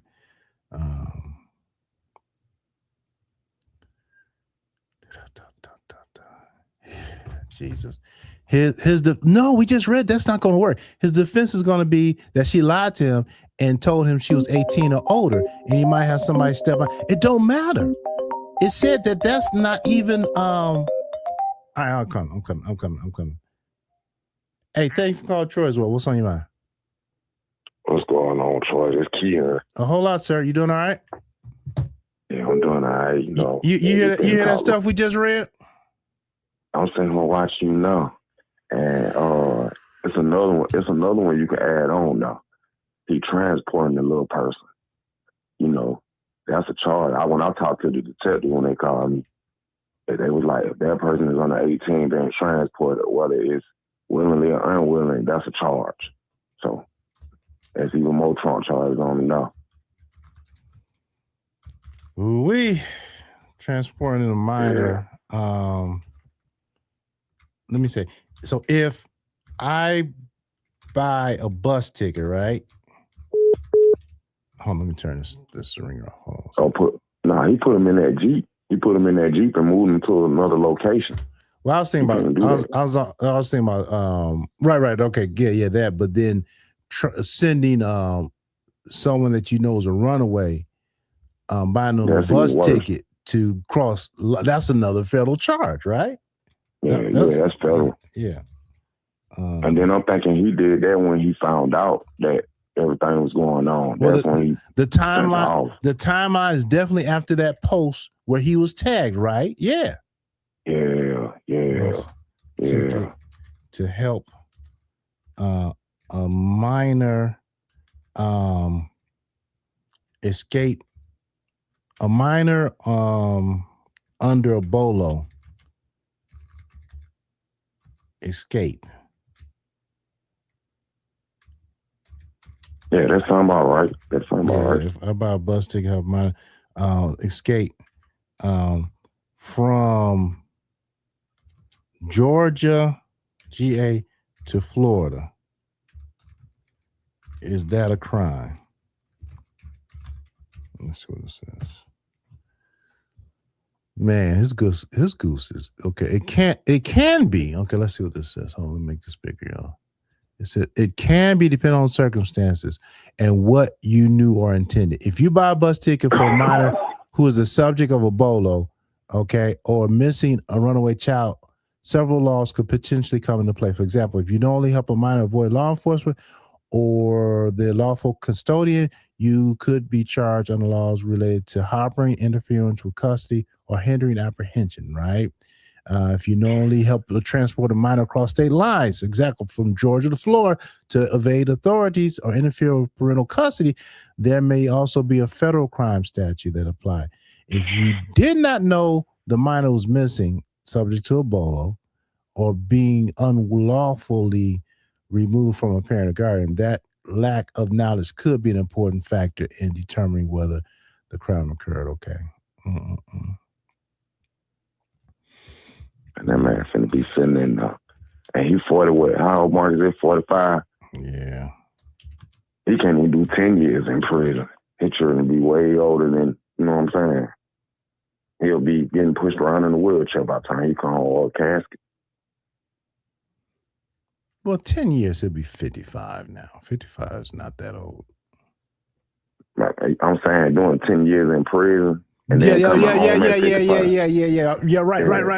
Yeah, right. That's a different type of 10 years. Because I'm thinking about 10 years with my CPAC. I'm thinking about 10 years with my Posturepedic mattress. 10 years being able to go to the doctors and all that kind of stuff. Yeah. But you know, Troy, most criminals do criminal stuff young. Like the criminals back in the day, they did it 10 years when they were 20 and got out when they were 30 like that. Mm-hmm. What he doing is crazy. And like you said, it's all about being an adult in that situation. And in them situation, I seen him talk to that one little girl standing over there charging her phone up on the interview. I ain't watched the whole thing. But he was chasing that little girl around because she was talking about starting the OnlyFans. So he was trying to find a way to make her get on the website. I guess she didn't get her idea with her. Cookie. Dark skin. Yeah. I remember she was young. She was young. She was young. And she came out to charge her phone up, allegedly, and he's trying to persuade her to do OnlyFans. That's crazy. Can I say this? I guess it ain't a bad word, but he's a groomer. That's what, you know what I'm saying? Yeah. I hear you on that one. Yep. Okay. Yeah. Make sure I ain't saying that crazy. Yeah, I appreciate you, brother. All right, man. I'm going to answer these other calls. Anything else? No, so I stay locked in with you. Just had to call my bit, bro. Put you up on that. All right, bro. That's another charge to add to the table. It don't look good. You take it easy, bit, bro. Man, take care. Yep. I appreciate it, bro.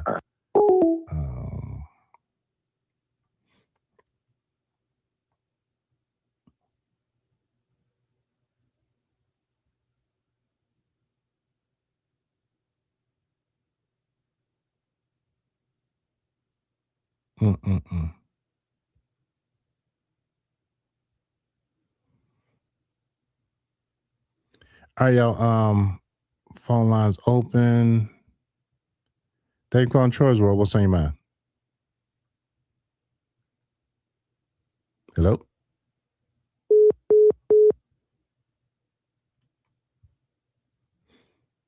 All right, give a few more minutes, then we'll check the phone text message, all right? Welcome to Troy's World. What's on your mind? Hey, Troy, can you hear me? Loud and clear. Yes, ma'am.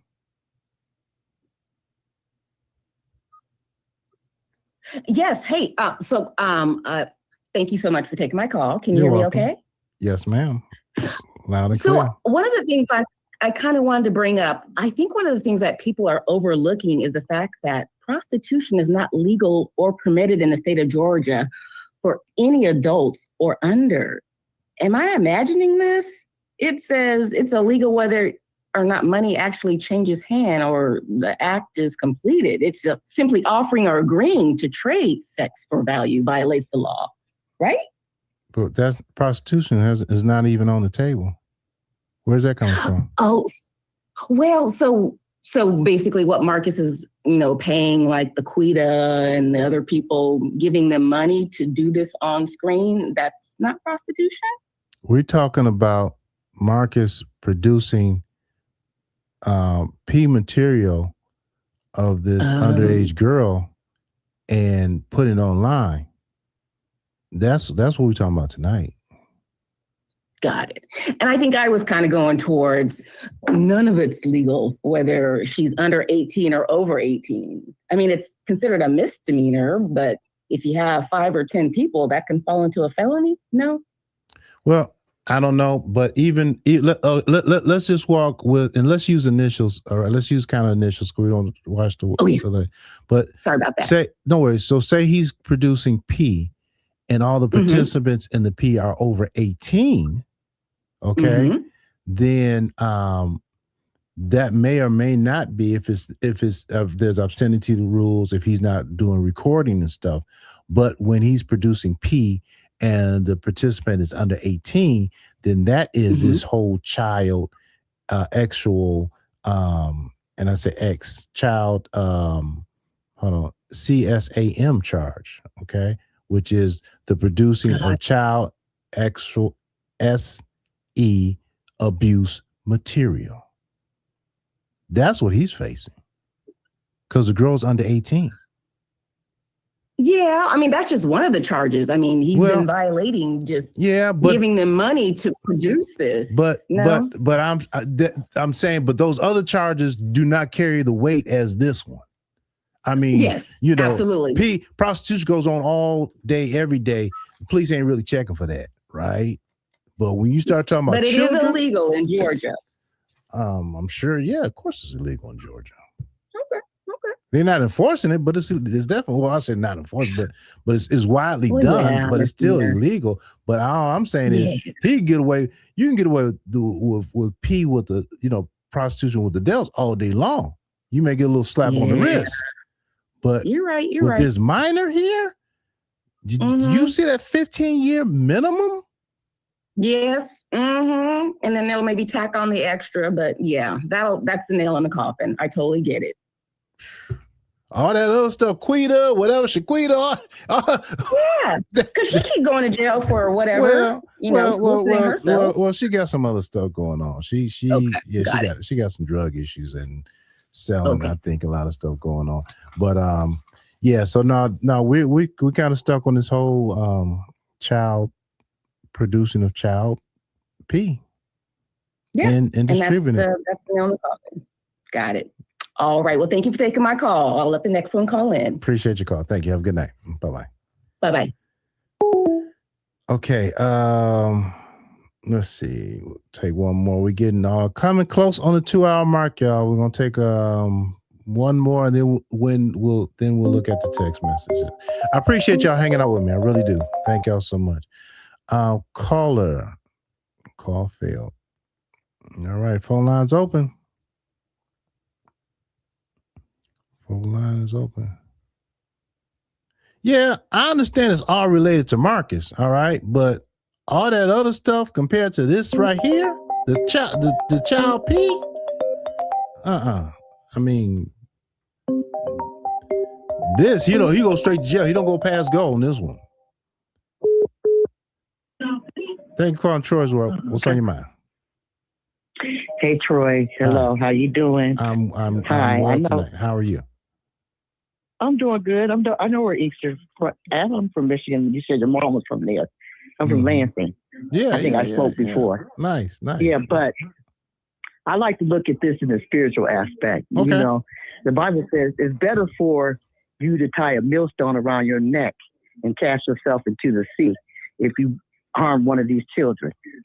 That's what the words say.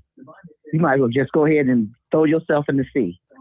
And also, where's that scripture at? That's in the New Testament. Where about? What does it say now? It's better to. It says it's better for you to tie a millstone around your neck and cast yourself.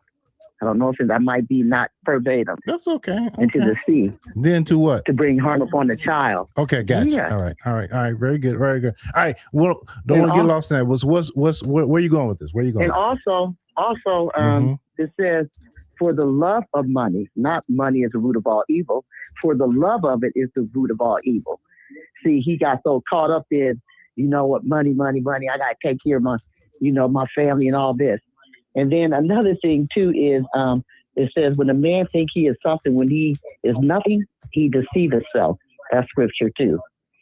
But I just wanted to say this as well, that he's used coercion, I think manipulation, and he knew that I had a feeling that he knew that girl was young, but he got so caught up in making money and and then when you say something about his children, he get offensive.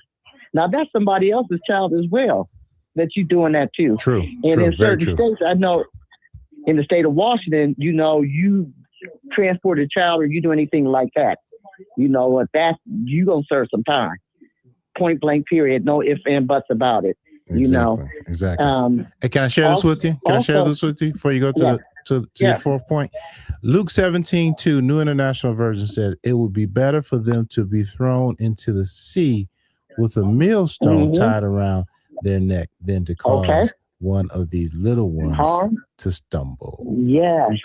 Luke 17:2. So you can say that when you get a citation. So you know. Okay, Luke 17, and you know what I heard him say on one of his. He said that he had to pay $5,000. He told Feisty, I had to pay $5,000 for a retainer fee. You're gonna probably have to cough up more than that, you know, because you've been stealing and robbing a lot of people, especially the vulnerable. And just because they're over age, they're over the legal age. Sometimes when people have mental problems where they have a childlike mind, you know what I'm saying? Just because they're physically an adult doesn't mean that, you know, in their mind they can be acting out as a 10-year-old or 9-year-old or 12-year-old, especially being out there on the street. You know, they're in survival mode. And for him to take advantage of that and exploit them, that young girl, that baby, I'm going to look at it as a baby because I have a daughter too. She's grown. But still, for you to do that to that child and think that it's okay. But now, you know, because like you say, everybody was trying to warn him, trying to give him wise counsel. He didn't want to hear it. And everybody was, you know, oh, you guys are just coming down on Marcus, and Marcus does a lot of good. He did. He started off doing a lot of good, but he let money obscure his vision.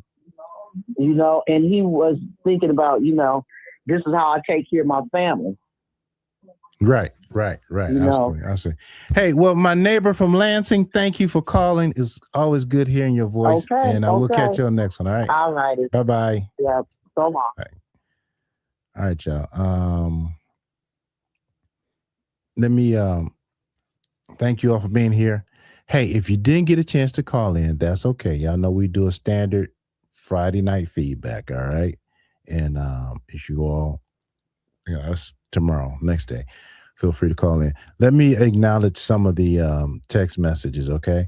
And don't want to be rude. Let's see, text messages.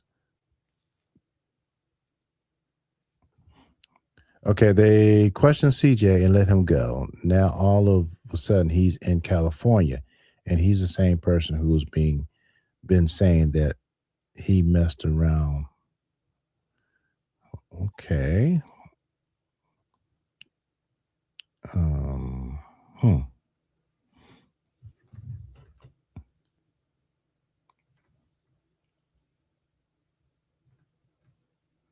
don't think CJ has anything to do with this. Transportation. Somebody sent me a statute of transporting of a minor. Right. All right. To engage. Yeah.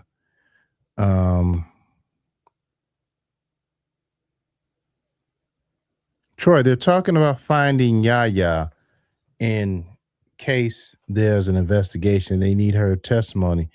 Marcus will just pay she and her family off. I think it's beyond that. They don't need her testimony. I mean, she's 17 and the video shows her doing X, Y, and Z, and it's on the internet. What they got to test her? What they got to testify?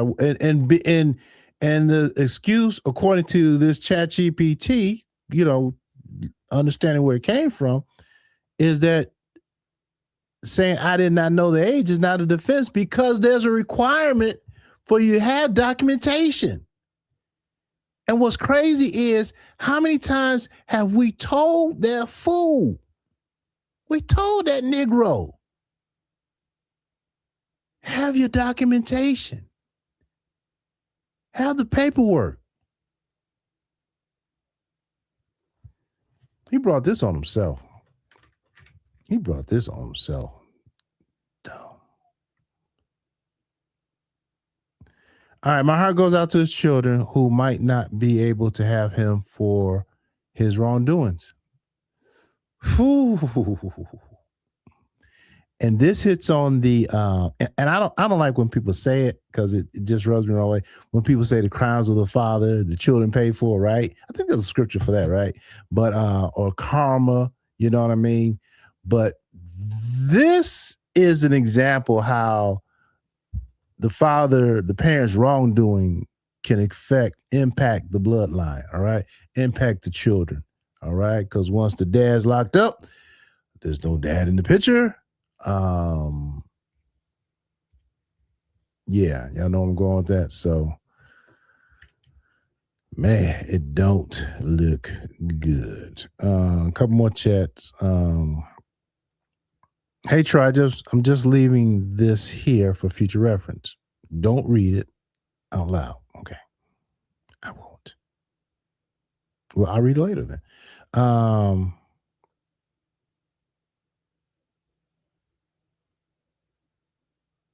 Yeah. Right. All right, thank you.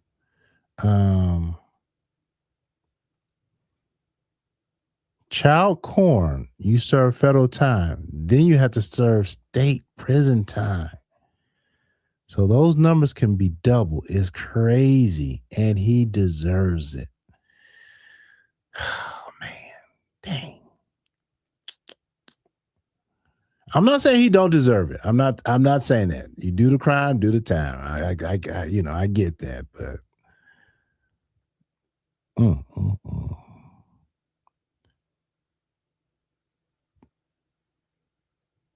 Troy, can we get a lawyer from Georgia to come on and talk about the situation? Got some money? You're going to pay a lawyer. Best we can do is chat GPT. Probably just as good. No, I don't know. Coercion, manipulation, and falsifying info for his own selfish gain falls under all that info you just read according to GA's law. Shoot. Bump Georgia's law. That federal law. Dang, that gave me chills just reading that. Look up the penalty for driving the minor county to county to an Airbnb. All right, ChatGPT, new title. Blessings. That's Bishop. All right, Bishop, that's what you wanted me to see. Let me see. If someone in Georgia knowingly transport a minor to an Airbnb for purpose of creating CSAM, child X abuse material. Dang, that's the term.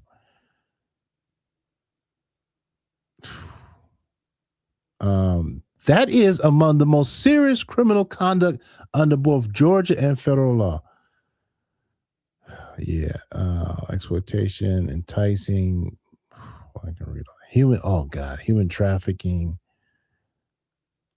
conspiracy.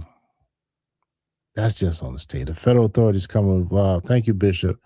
For example, cameras, phones, computers, cloud servers, or the internet were used. Prosecutors may also pursue federal charges for the production. Jeez.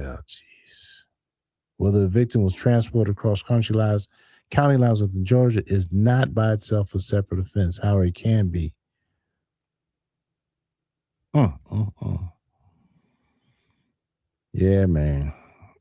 You better get your affairs in order.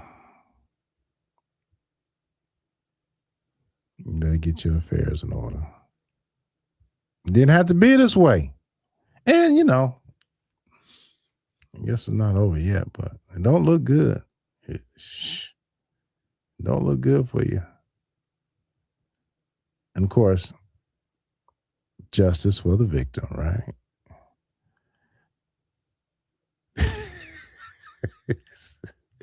Troy, that joke is on his way back to the islands as we speak. He's cooked, risking it for the biscuit. You big dummy. Nah. We have I'm sure we have extradition treaties with all those little islands. Maybe if his money's right, he can buy a pardon from Trump. Bootsy tried. Bootsy gave his $600,000 to the wrong person. That's another big dummy. Once the feds step in, they don't need witnesses. Yep. Is what they want to do. That's why when people go to jail, they beat the county or city. I saw that happen all the time, especially with the rug cases back in the day. But the feds can pick it and charge you. Whew. Call me. Who's this? Call me. All right.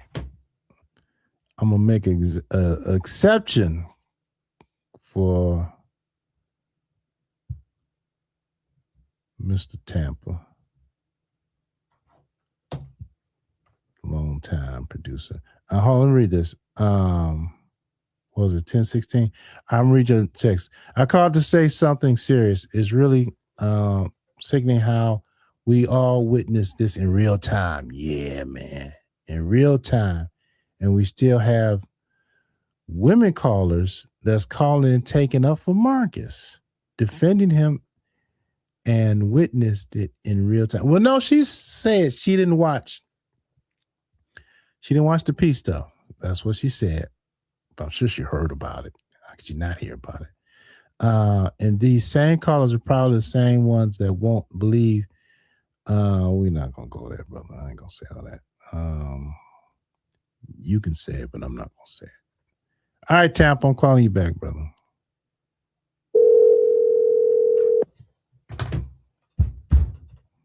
My other producer. Since my other producer left me.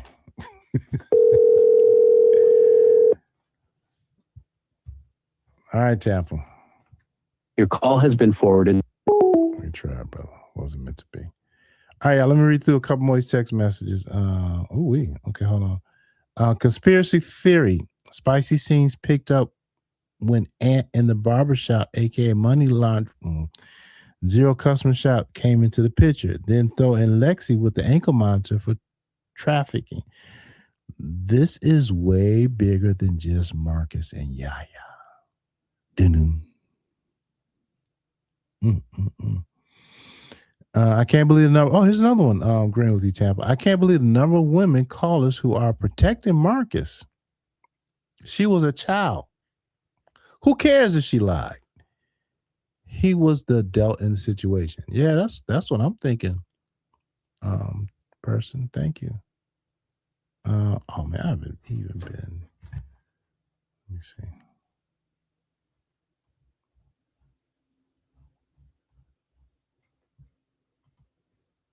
I'm sorry, I was distracted by those numbers. I just. Oh, y'all sent a lot. I'm sorry, y'all. Let me read this text. Let me finish the text message. Then we'll read the super chats. All right, my bad. I was taken aback by those charges. This is Feisty.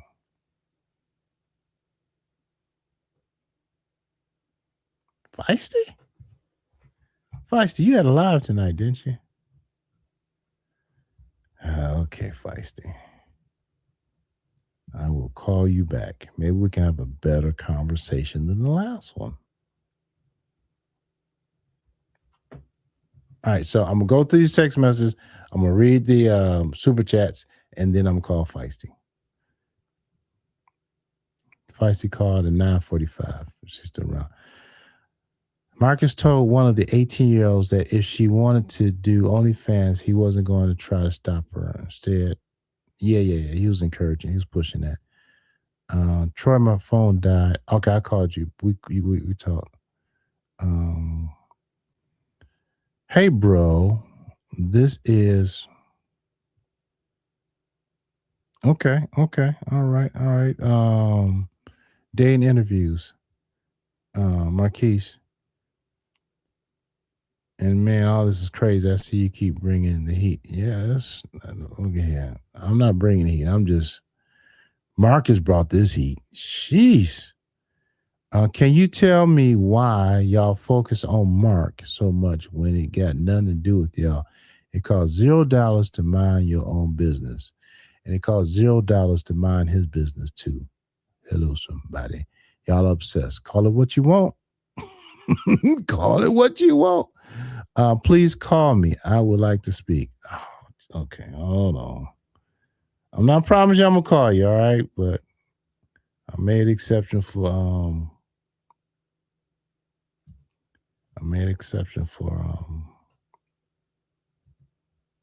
Tampa and Feisty. Guess I'll make an exception for you. Got that right. Yeah, okay. All right.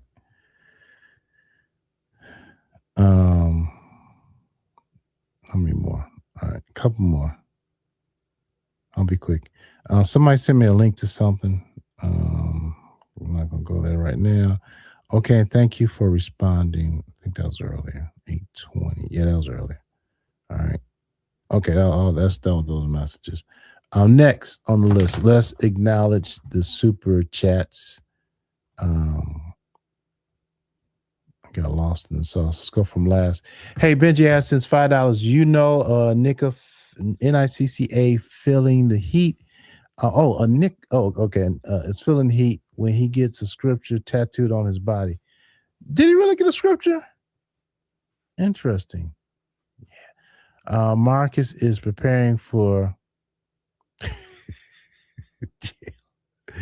Thank you. Let me get this right. I want to say Rena, but you told me it's Raina. I think that's you, Raina, from Brooklyn. Thank you so much for your membership for 1 month. Donna Johnson, thank you for your donation. Tampering with evidence. Lady J for life, thank you for your donation. Did you say at the beginning K3 and Ola are brothers? I have to restart. Well, they refer to the Ola. K3 referred to Ola as his brother.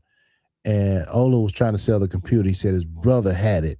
And now when that deal fell, then his brother K3 started texting me, threatening me. He's probably upset about the fact that I had his baby mama's family, the one that is no longer with us, on the show, exposing his lying, scamming, thieving stuff. Okay, thank you so much. Marcus, hey, Black Outlaw, thank you again for another donation. I appreciate it. Marcus, you probably can't call in. You can read me my text, though. Feds don't lose a case. Yeah, well, Irv got in his brother. I think they're like one of the few that beat it. But this situation is, Jesus, it's an easy case. I mean, you got the video evidence of it. His girl's in his 30s when he gets home. Okay, thank you, David. Benji, again, appreciate you. I'm ordering his phone call. Okay. Well, someone said it's federal, so you may not be able to get that. Black Outlaw, thank you again, sir. Well, Marcus got something in common with Diddy. They both didn't play about the baby. Yeah. That's based on a reference of Dominique saying that Marcus was insistent that he don't start until he got back with the baby oil. And none of the other videos, all them people looking rusty, dusty, dirty feet, but he's concerned about Cash, who's living Cash's life as a woman, getting the baby oil. Yeah, appreciate you, brother. A couple more, yeah. Bitch asked, since it doesn't matter that the girl lied, if the girl lied, Marcus had a responsibility to verify the girl's age before putting her. Exactly. There's ID and paperwork requirements, right? Okay, don't see.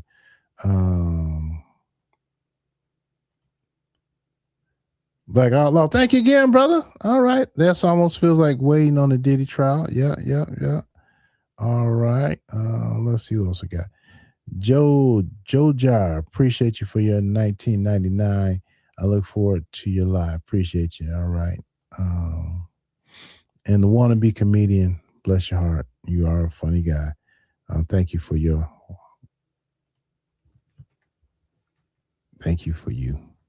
what you gave.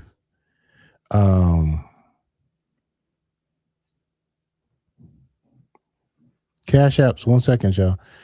Okay. All right. We got one. All right.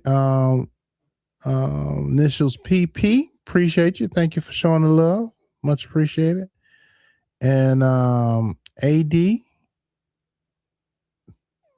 Initials AD. Thank you for your very generous donation. Thank you so very much. That was yesterday. That must have came in when Live was over. Okay, I'm running out of steam. Y'all hear my voice. Next on the list is to call. I'm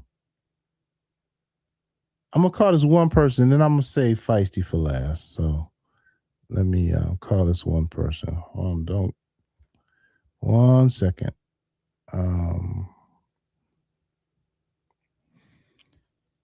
Yeah, those charges, man. Dang, those charges make me nervous, boy. Golly. Yeah, man. Yo. Whew. Come on, phone. Wake up. I didn't make any calls. I didn't make calls. Okay, hold on. Let me call you back right now.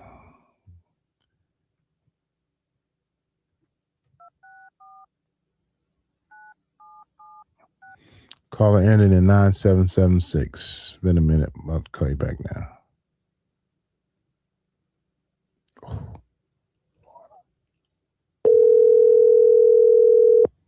Interesting.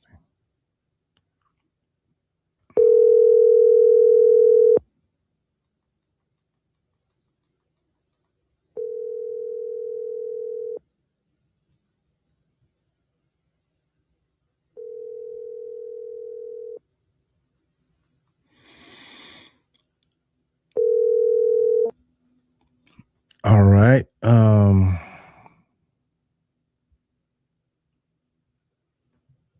No answer there. But you know what? I called you on that other number. Let me call you on the number you called me. Caller in 9776. Calling you now.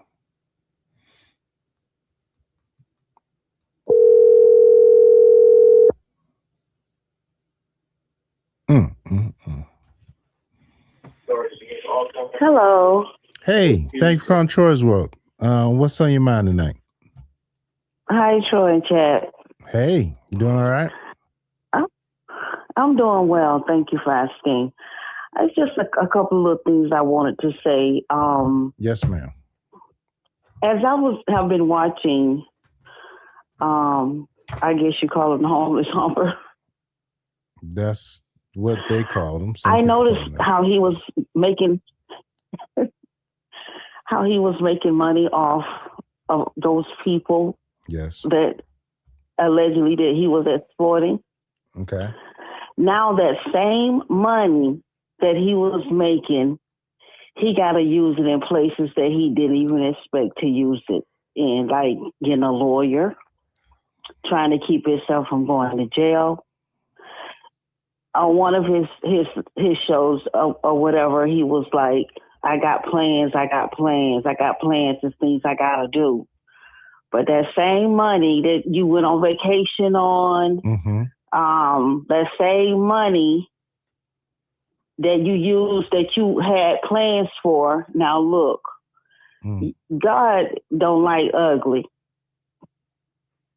Now you got to use that same money for something else to keep yourself out of jail. And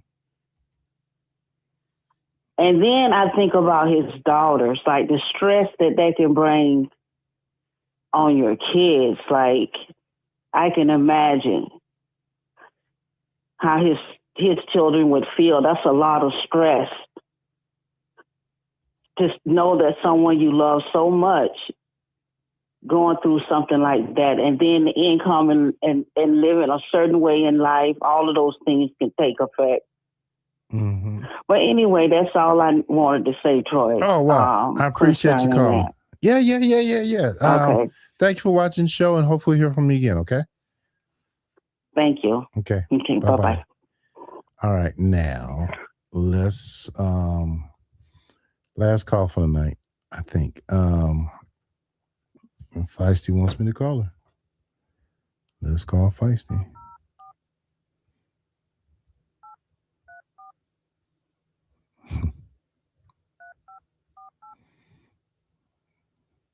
Namaste.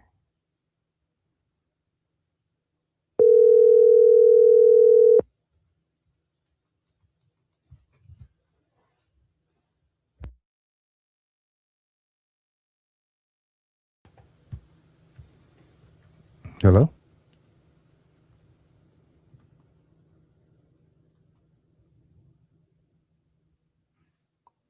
Let's try it again.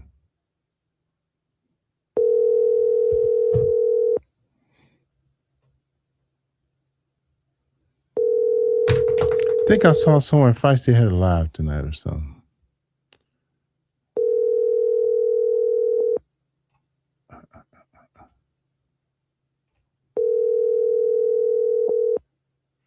I'm sorry, you can't leave a message because of what?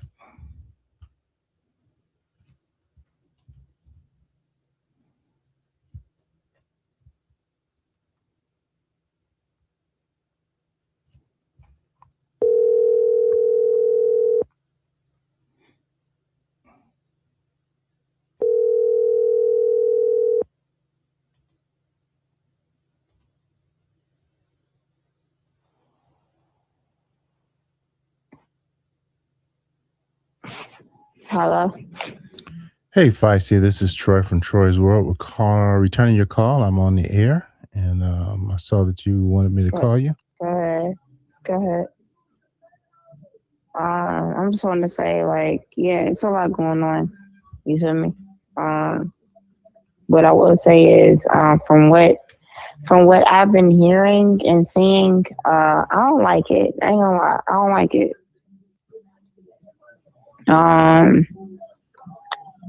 I will say this. I was fired. Everybody knows I was fired. Everybody knows I was fired and everything else like that. So when it comes to the Airbnb situation with Ola and everything, first of all, Ola is number 17. He really is 17. So I don't know who said he was 20 some plus. He's 17. Okay? Just like the rest of them. I stayed one night, me and Charlie both, we stayed one night. And all hell broke loose. I will say that. So when it comes to this, it's not your fault. I'm with you when you're right. I will say that. I'm with you when you're right. Just saying. I feel like you had no knowledge of what was going on. I had no knowledge of what the fuck was going on. Hey, watch the F word, please. So I'm sorry. No worries. Thank you. I'm sorry. Yeah. I'm sorry. Yeah, no worries. We had no knowledge. I got my stuff stolen. Paul got his stuff stolen. Everybody got his stuff stolen from these little kids. Just saying. What little kids? Ola? I'm talking about from Ola to Yaya and to the other girl. Taylor. Yeah. I don't even know. I was gonna say I don't even know her name.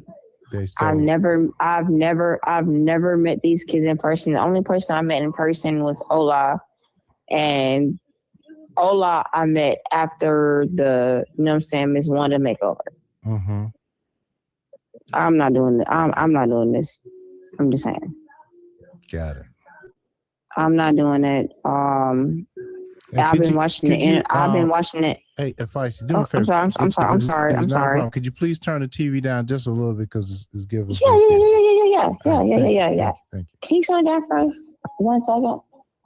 Yeah, can you turn it down, please? Thank you. Is that good enough? Thank you so much. Yes. Okay. So you were saying as far as those kids stealing you guys stuff. So who has Marcus's computer?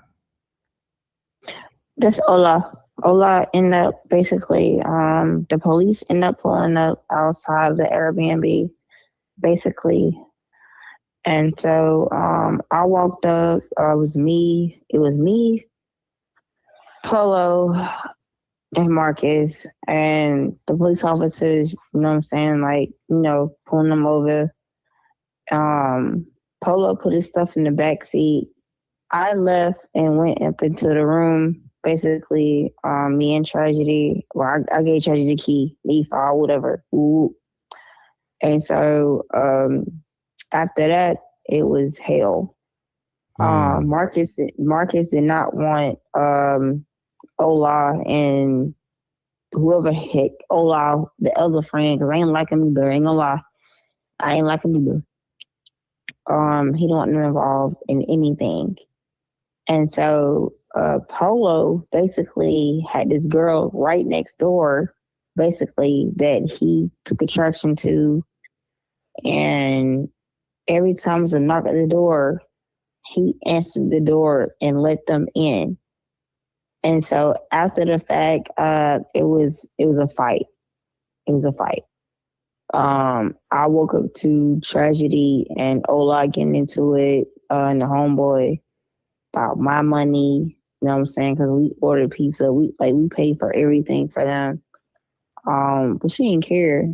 But my thing was, y'all was like literally trying to like touch on somebody type, you know what I'm saying, deal. And so basically when me leaving from Atlanta to Texas, I'm getting a phone call saying like, yo, y'all know this little dude Ola told Troy's World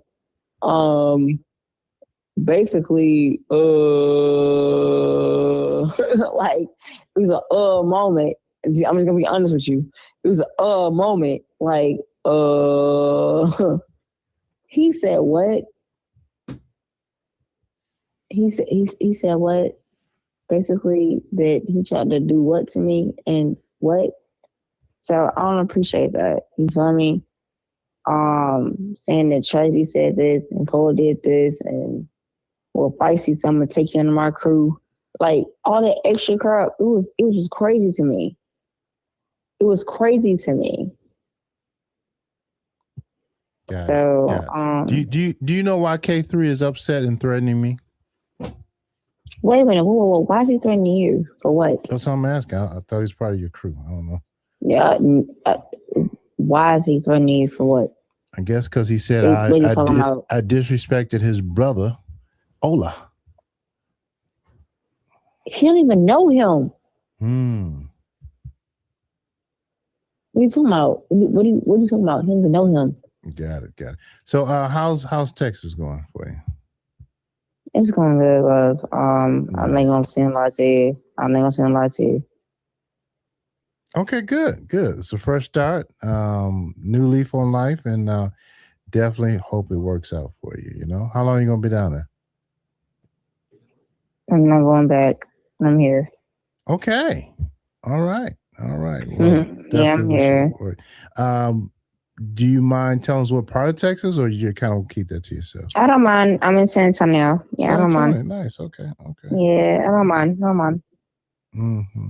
Got it. All right. Well, hey, you always have a welcome invitation to call in here. Hopefully this Atlanta stuff is behind you. Have you been in contact with Marcus? Have you kind of wished him well considering the charges? I have not. Okay. I haven't. I have not. Honestly, love. I haven't. Mm-hmm. I haven't. To be honest, I haven't. I feel like this.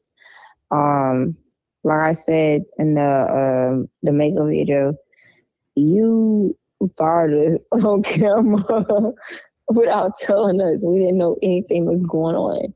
You feel me? So it's like, so now here I go. You know, so it is what it is. But I'm gonna forever be ASI crew. I don't care. Got it. Yarvo, looks like they're missing you over there. They're saying turn in. I just got off of there. Yeah. Oh. I just got off of there. I'll go here with you. Yeah. All right. I wonder, does Yarvo think you're cheating on him? Shut up.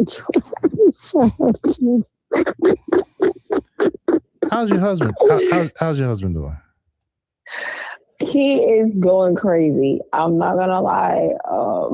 He's going crazy, but he will be out here. He will be out here too as well. Oh, the promoter's gonna allow him to come as well.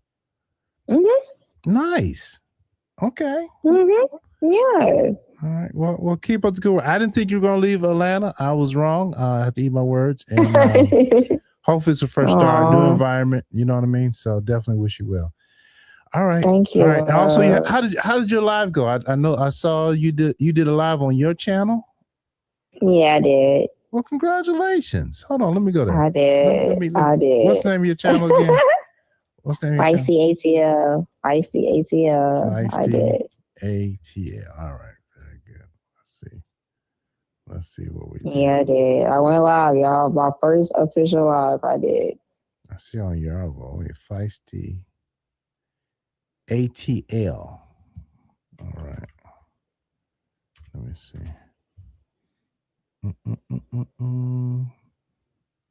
Nope. Okay, I can't find it. Let me try at. Wait, hold on. Let's see. Let me try. I'm saying everything is running together. Don't space anything out. Okay. Oh, let me share the screen so we can see your first live. How was it? Doing your own thing? It felt good. I ain't gonna lie, it felt good. And it because my bus right here. I was trying to tell everybody, like, as soon as I get a text, it's like I go live. And they thought I was lying. I'm like, nope. So yeah. All right, I see you. All right, let me subscribe. Thank you. You got 836 subscribers. All right. I mean my goals. Yeah. Yeah. Thank you. And just a suggestion from just somebody doing YouTube in their basement. The more you go live on your channel, the more views and all that stuff will flow to you as compared to going over on somebody else's channel and getting them views. You know what I mean? Yeah. Okay. You don't have no videos. You just got the live. Okay, that's cool.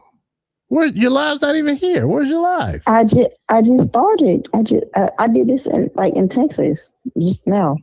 But the live's not posted. Where is it? What do you mean it's not posted? I see shorts. Oh, it's still uploading. Okay, I see it. It's uploading. Okay. It's uploading. Okay, good. All right. Yeah, I'm about to say, what the hell? Mm-hmm. All right. Thank you. Well, good for you. Wish you the best, and keep up the good work. All right. Thank you, love. All right. Take care, Feisty. Bye-bye. Thank you. Mm-hmm. All right. Feisty has left the building.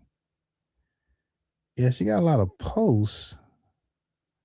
The live is not there. I guess it's uploading. And it shows. You gotta do some videos, Feisty. You gotta do some videos. And a live. And yeah, they looking for you over at Yarvo TV, Feisty. They looking for you. Hold on, let's go. I gotta go, y'all. We got it.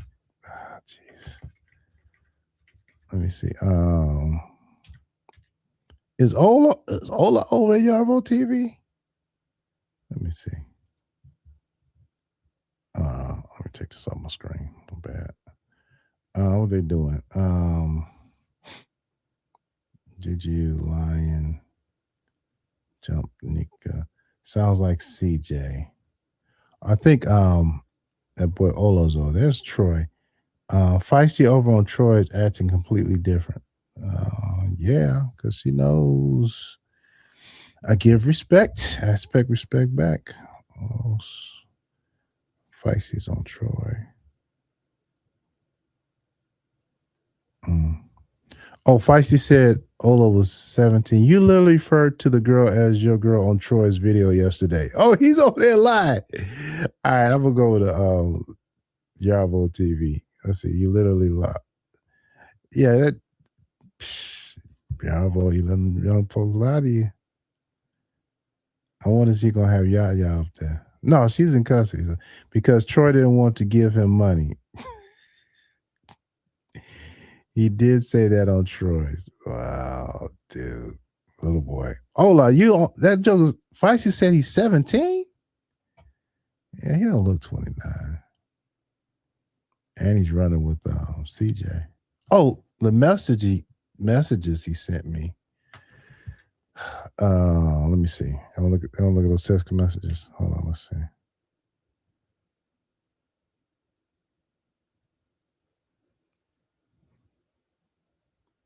Where's that boy's text message? I actually said call him. Yeah,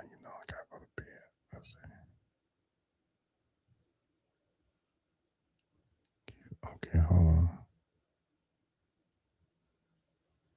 That was early today. Oh, here we go. 470.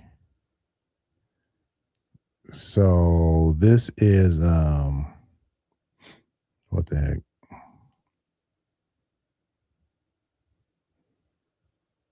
So this is the messages I showed you from the 500 from the other day, right? I don't know if you can see that or not. No, you can't see it. Anyway, take my word for it, right? So the 500, he said, "Can you send me 500?" We did that. Then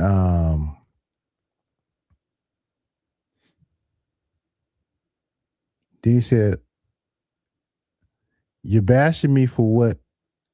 You're bashing me for what? Calling me this and that like you just don't know. And you posted me without my knowledge. You said you was going to call and ask if you could post it, all right?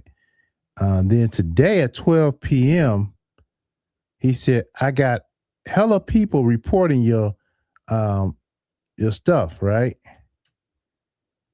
So this is what Ola said, but Ola's really K3. They're one and the same. I'll show you what I'm talking about. All right, so that's what Ola said. Come on, focus. All right, y'all just gonna have to trust me. And so at 12:20 today, he said, I got hella people reporting you. I said, I need my $20 back because what I didn't tell you was he said he was hungry. All right. And so I said, all right, I'll give you $20 to get something to eat, you know. That was yesterday. And I said, I need my $20 back. And he said, you posted without my consent. Well, once again, he gave his consent. Y'all heard him give his consent, right? See that? Oh, that's clear. That's good. All right. I said, I need my $20 back. Oh, I lost it. Focus. All right. And then he said, you posted me without my consent and you ain't pay me. Then he said, Ola said, yeah, I see you really think everybody just slow. And then he said, but what you don't understand is I got something on you. I dig deep. All right. So that's when he kind of threatened me. He said, I got something on you. All right. And he said, I found your kids in some more sugar honey iced tea. Right.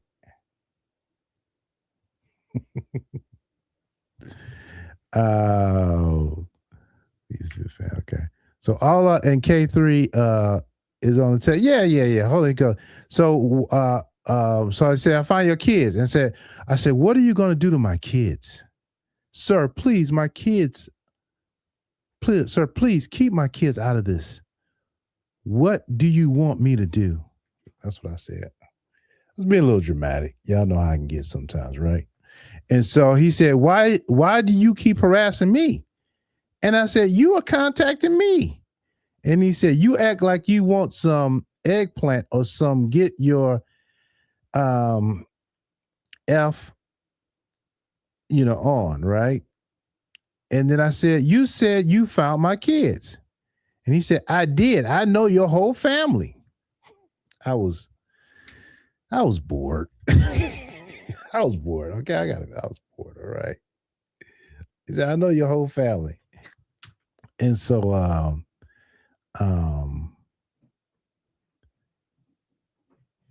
and then I said, I want to keep my kids out of this. I want to keep my family out of this. He said, I told you to take that sugar honey iced tea down before that because that was an agreement. You did some sucker SHI stuff, then dropping salt on my name just to get money. And I said, just leave my family out of this, please. That's what I asked him right there. Sorry, it's not focusing. And then this is where K3 comes in. K3 says, this his brother. Take that stuff down or I'm going to give you exposure. All right, that's K3. This is his brother. Right, that's the brother he's talking about. Okay, now, yeah, he does look older than 17. And then he said, well, this is his brother. Take that down, or I'm going to give you exposure. Then he goes on, I really just made you look stupid, to be honest, and you know your ass can get sued for defamation of character. And then they had the laughing emoji. So this is his brother, right? This is his brother. And so then I found out something about you that you think the world doesn't know. Then he says, the only reason you mad at him is because y'all was on the same, let's say, Pedialyte stuff and manipulating people for monetary reasons. And I said a question mark, like, huh? What you talking about, Willis? Then I said, what did you find out? Because I don't know, what did you find out about my family? What did you find out about me? Since you dig deep. Your ass ain't a real man, because watching all the pedo stuff he posts and saving it, you're sick. So I guess it's saying because I watch his Mark stuff and I say it. No, I don't say that stuff. And then he says, tell the truth and shame the devil. Go on, K3. You've been listening to your grandmama. Tell the truth and shame the devil. Oh, Jesus, children. Churn. Jesus. Well, as I said, well, Ola was the one sleeping with the 17-year-old, not me. And then the brother said, it's about the money. In Georgia, in GA, that's what let's speak on legal notes. Then he said, you're a stupid man. And I said, what can we do to work this out? All right. What can we do to work this out? Focus. That's kind of focus, right? What can we do to work this out? And then the brother said, let me make some calls. I ain't working shit out tonight. I want to go live with you, and I'll show you how to expose somebody. Then he said, your kids and all will be exposed. I don't play. You ain't no MFing man, and I'm going to show you how your kids living. And I said, please don't expose my kids, Ola. All right. I think I'm talking to Ola, right? And then he says, this ain't Ola. You're so dumb. This is brother.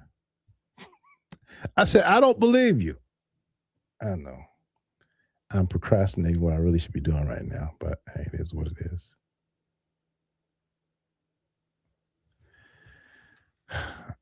I said, I don't believe you. And then he says, this K3, you know me, boy.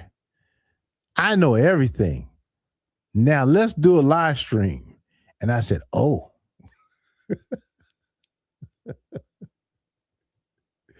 I said, oh, you don't threaten me. Let's do a live stream. And he said, I said, oh. And he said, where I can show what I got to your subscribers. This is crazy. So K3 wants me to do a live stream so he can show what he got to the subscribers. Allegedly, K3 is the brother that took Marcus' computer, allegedly. And we know K3 is a thief, right? So, okay, where I can show what you got to your subscribers. I said, what you got to do with this? And K3 says, because you're playing a dangerous game for clout. I watched the live and we all thought you was real, but you ain't at all. Then I said, you still at your mama's house, big stepper? You talking about what you gonna do? And you in your bedroom? You in your mama's house, you in your bedroom with that doggone bedspread and SpongeBob pillows and cover sets she bought you when you in elementary school, Big Stepper? And then he said, you still sucking blank. And then he said, let's talk about it, you creep. And I said, I can't take you seriously. I said, I can't take you seriously. I can't take you seriously, Big Stepper. Now in your mama's house, in your bedroom that you've been in since you were in elementary school. I said, I can't take you seriously. You know what you did. And they have proof. They have proof now. Then he says, you're a grown ASIS, blah, blah, blah. And then I said, your mama seems like a nice lady. I mean, it's only fitting he's in his mama's house. And he says, your kids do too. Real nice. And I said, sounds like you're still grieving. And he says, say less. Now kiss your kids goodnight. I said, yes, I'm blessed to have some great kids. He said, let's meet at your baby mama's house. I said, no, thank you. He says tonight. Then I said, this conversation is over. Oh, geez.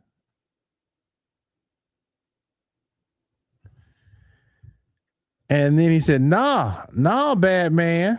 Let's meet at your baby mama house. Wasn't nothing to find them. I wanted to see who he's talking to. What? I don't have a baby mama. Wasn't nothing to find them. And you thought you could take your name off sites and hide your location. Stop playing with me.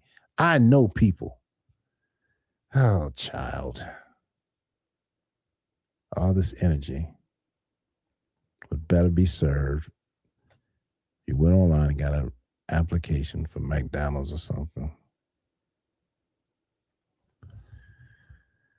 Yep, that's what he wrote me. Fake gangsters. You know what? What the heck? Let's see how far left this can go. I promise you I will not get emotionally involved in this at all. I promise you that. I promise you that. I promise you that. Let's call him. Let's call him. I'm going to be very nice.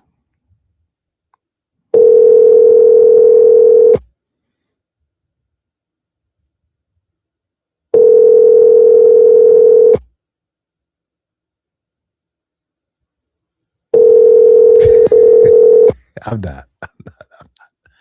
I'll be nice. Your call has been forwarded to voicemail. The person you're trying to reach is not available. At the tone, please record your message. When you have finished recording, you may hang up. Hey, K3, this is Troy's World. Look, man, I didn't know you were involved in this. I just thought it was Ola. So, we may have got off to a misunderstanding. I'm sure there's something we can do to maybe work this out because, I see you say, where my baby mama lives.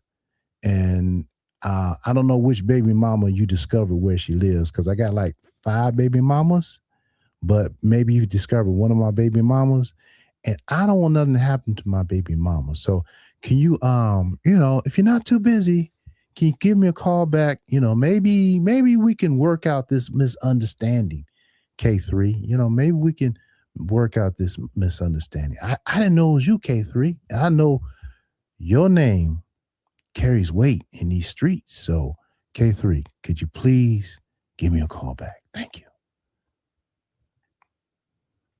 All right, let's try again.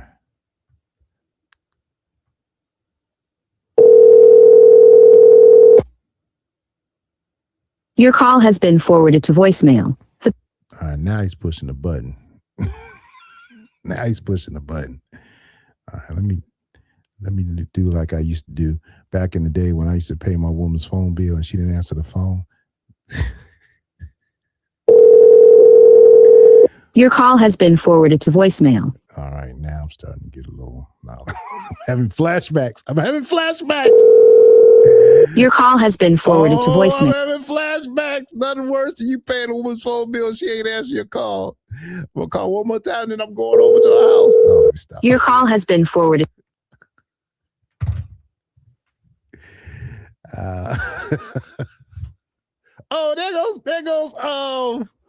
There goes CJ over at Yarbo's. What are you talking about? Y'all said CJ was the one. Let me call CJ. Y'all said CJ was the one that called in that night. I want y'all to hear the different voices. Let me call CJ. Jeez. This Instagram's a bit much. All right, hold on.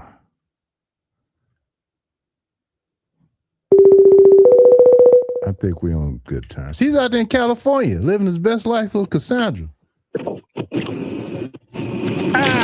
CJ. Mm-hmm. I'm on live, man. Yeah. Just call and check on you. I see you living your best life out there in Cali. Hey, man. You got your music going. You got your people giving. All them white folks give you donations. What's up with that, man? Man, crazy. I haven't heard of, but yeah, the people that like my music so much that they donate to me. They just give me money. And then two, I'm on the way to go meet up DJ Ray from Cash Money right now to go shoot me a music video. All right. Good for you, man. How's Cassandra doing? I'm seeing her in the background. Y'all look like y'all living your best life. Nah, Cassandra on some weird shit. Man, how quickly things change. Well, I hope it works out for you. She put me out this morning. What? And I ain't do nothing. You sent me a ticket way across the world to come back to you for you to put a nigga out. Well, you know how these women can be sometimes. They can be a little unstable. And you get why she put me out. It ain't got nothing to do with me, nothing like that. I get the hell on and run away from my ass. We get arguing, right? Because he going through my phone to I'm a hoe. She knew I was a hoe, and she knew I was with Anthony before she sent me out here. So why the hell would you see me out here? Bad on me tripping. Somebody, get your whole ass, bitch ass out of here. Get your dirty dick ass on. Wait, come on. You about to get my thing by the time. Look, oh, my bad. Look, no, man, seriously. I was calling because this boy named Ola called me the other day. Hold on. Yeah. This boy, Ola, some guy named Ola called me, and the people think that was you calling. And I'm like, that ain't CJ, that's Ola. So I wanted them to hear your voice. Just tell the difference. You know what I mean? Oh, no. Sunset Station. Hey, what the hell got going on with this 17? I told y'all, Troy. I tried to tell you. Or you. Oh, about Marcus? I knew things about this band. Yeah, I told you I knew things about the band. Yeah, man. Yeah, don't look good for Marcus. Hey, look. I read the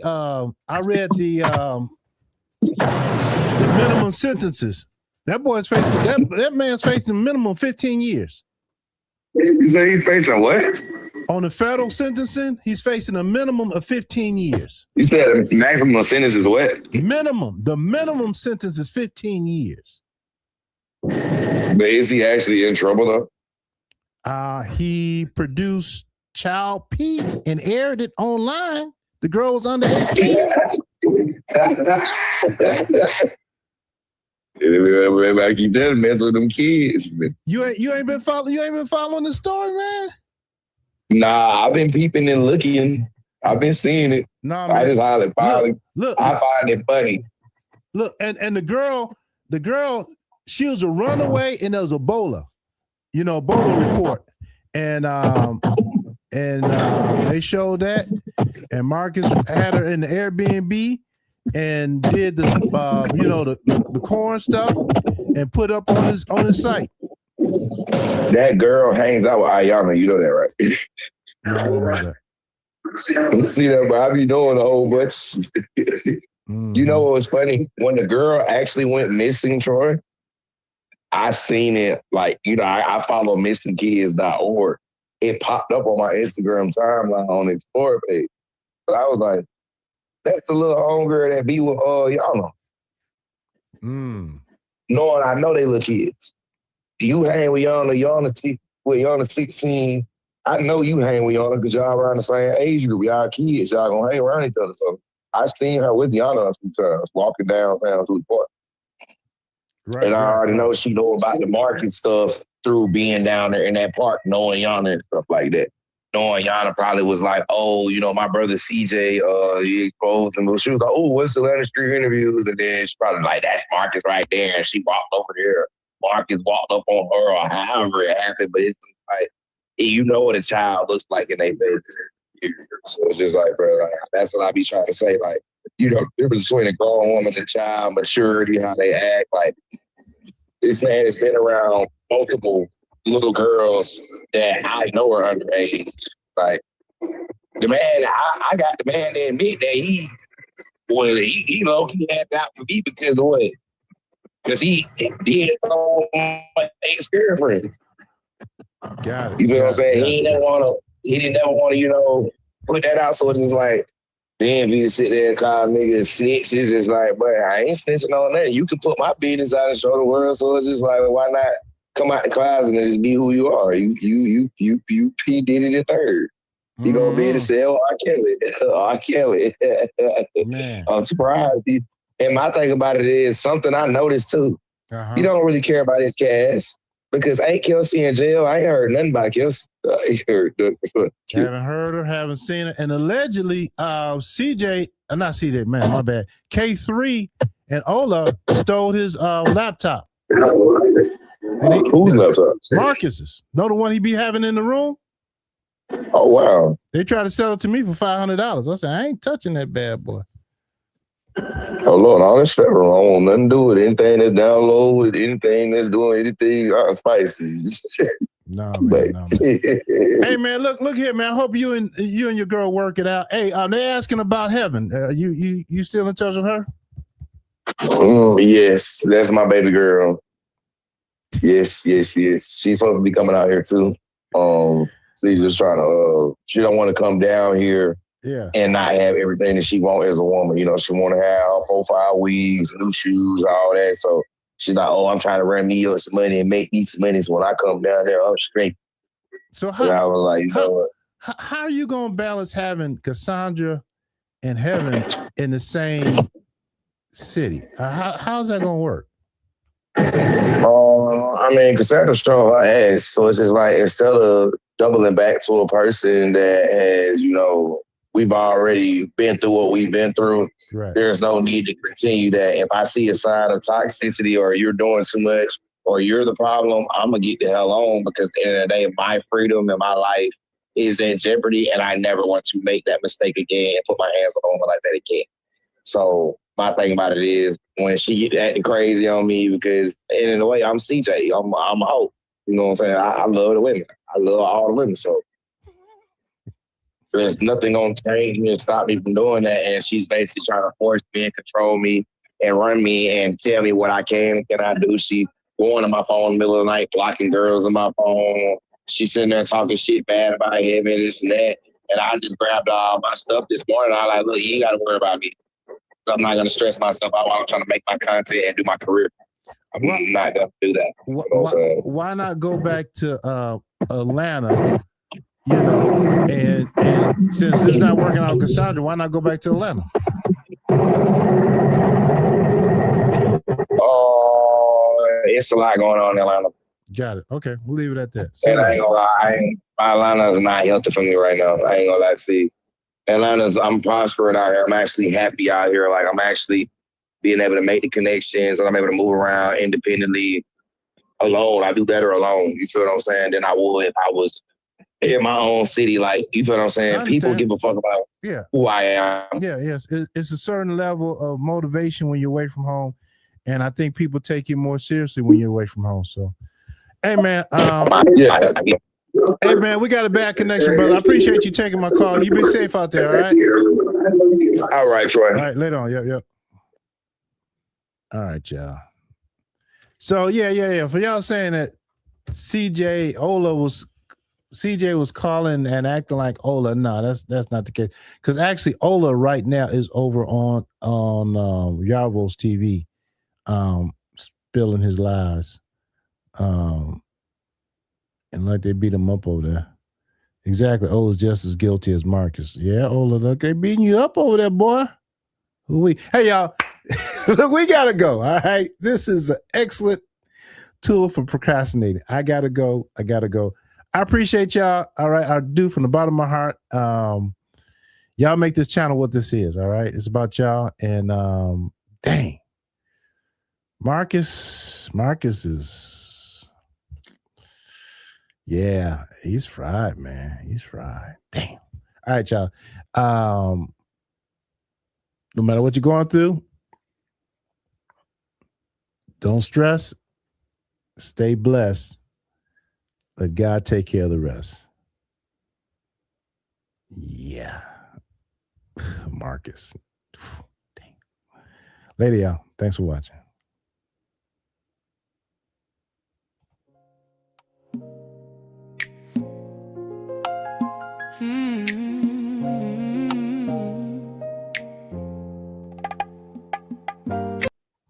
Hey, don't get mad at me. I'm going to do a redirect over to Yarvo's TV. All right. So if y'all end up in Yarvo world,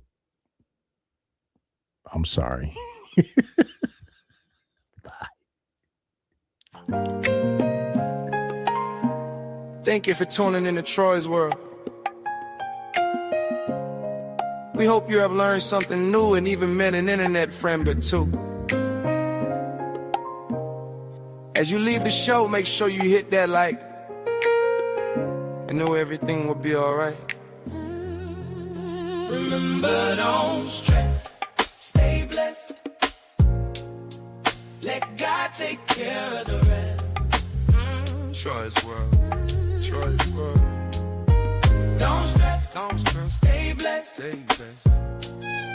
Let God take care of the rest. Troy's World.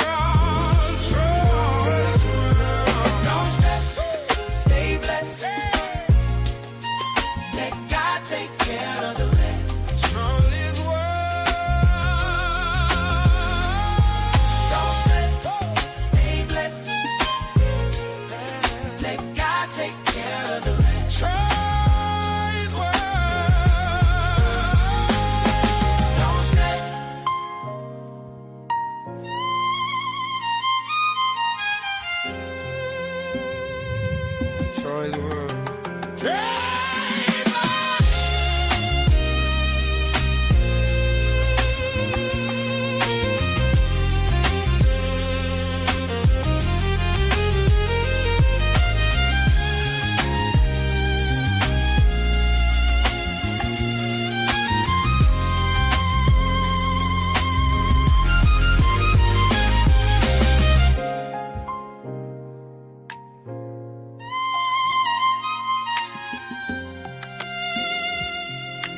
Thank you for tuning into Troy's World.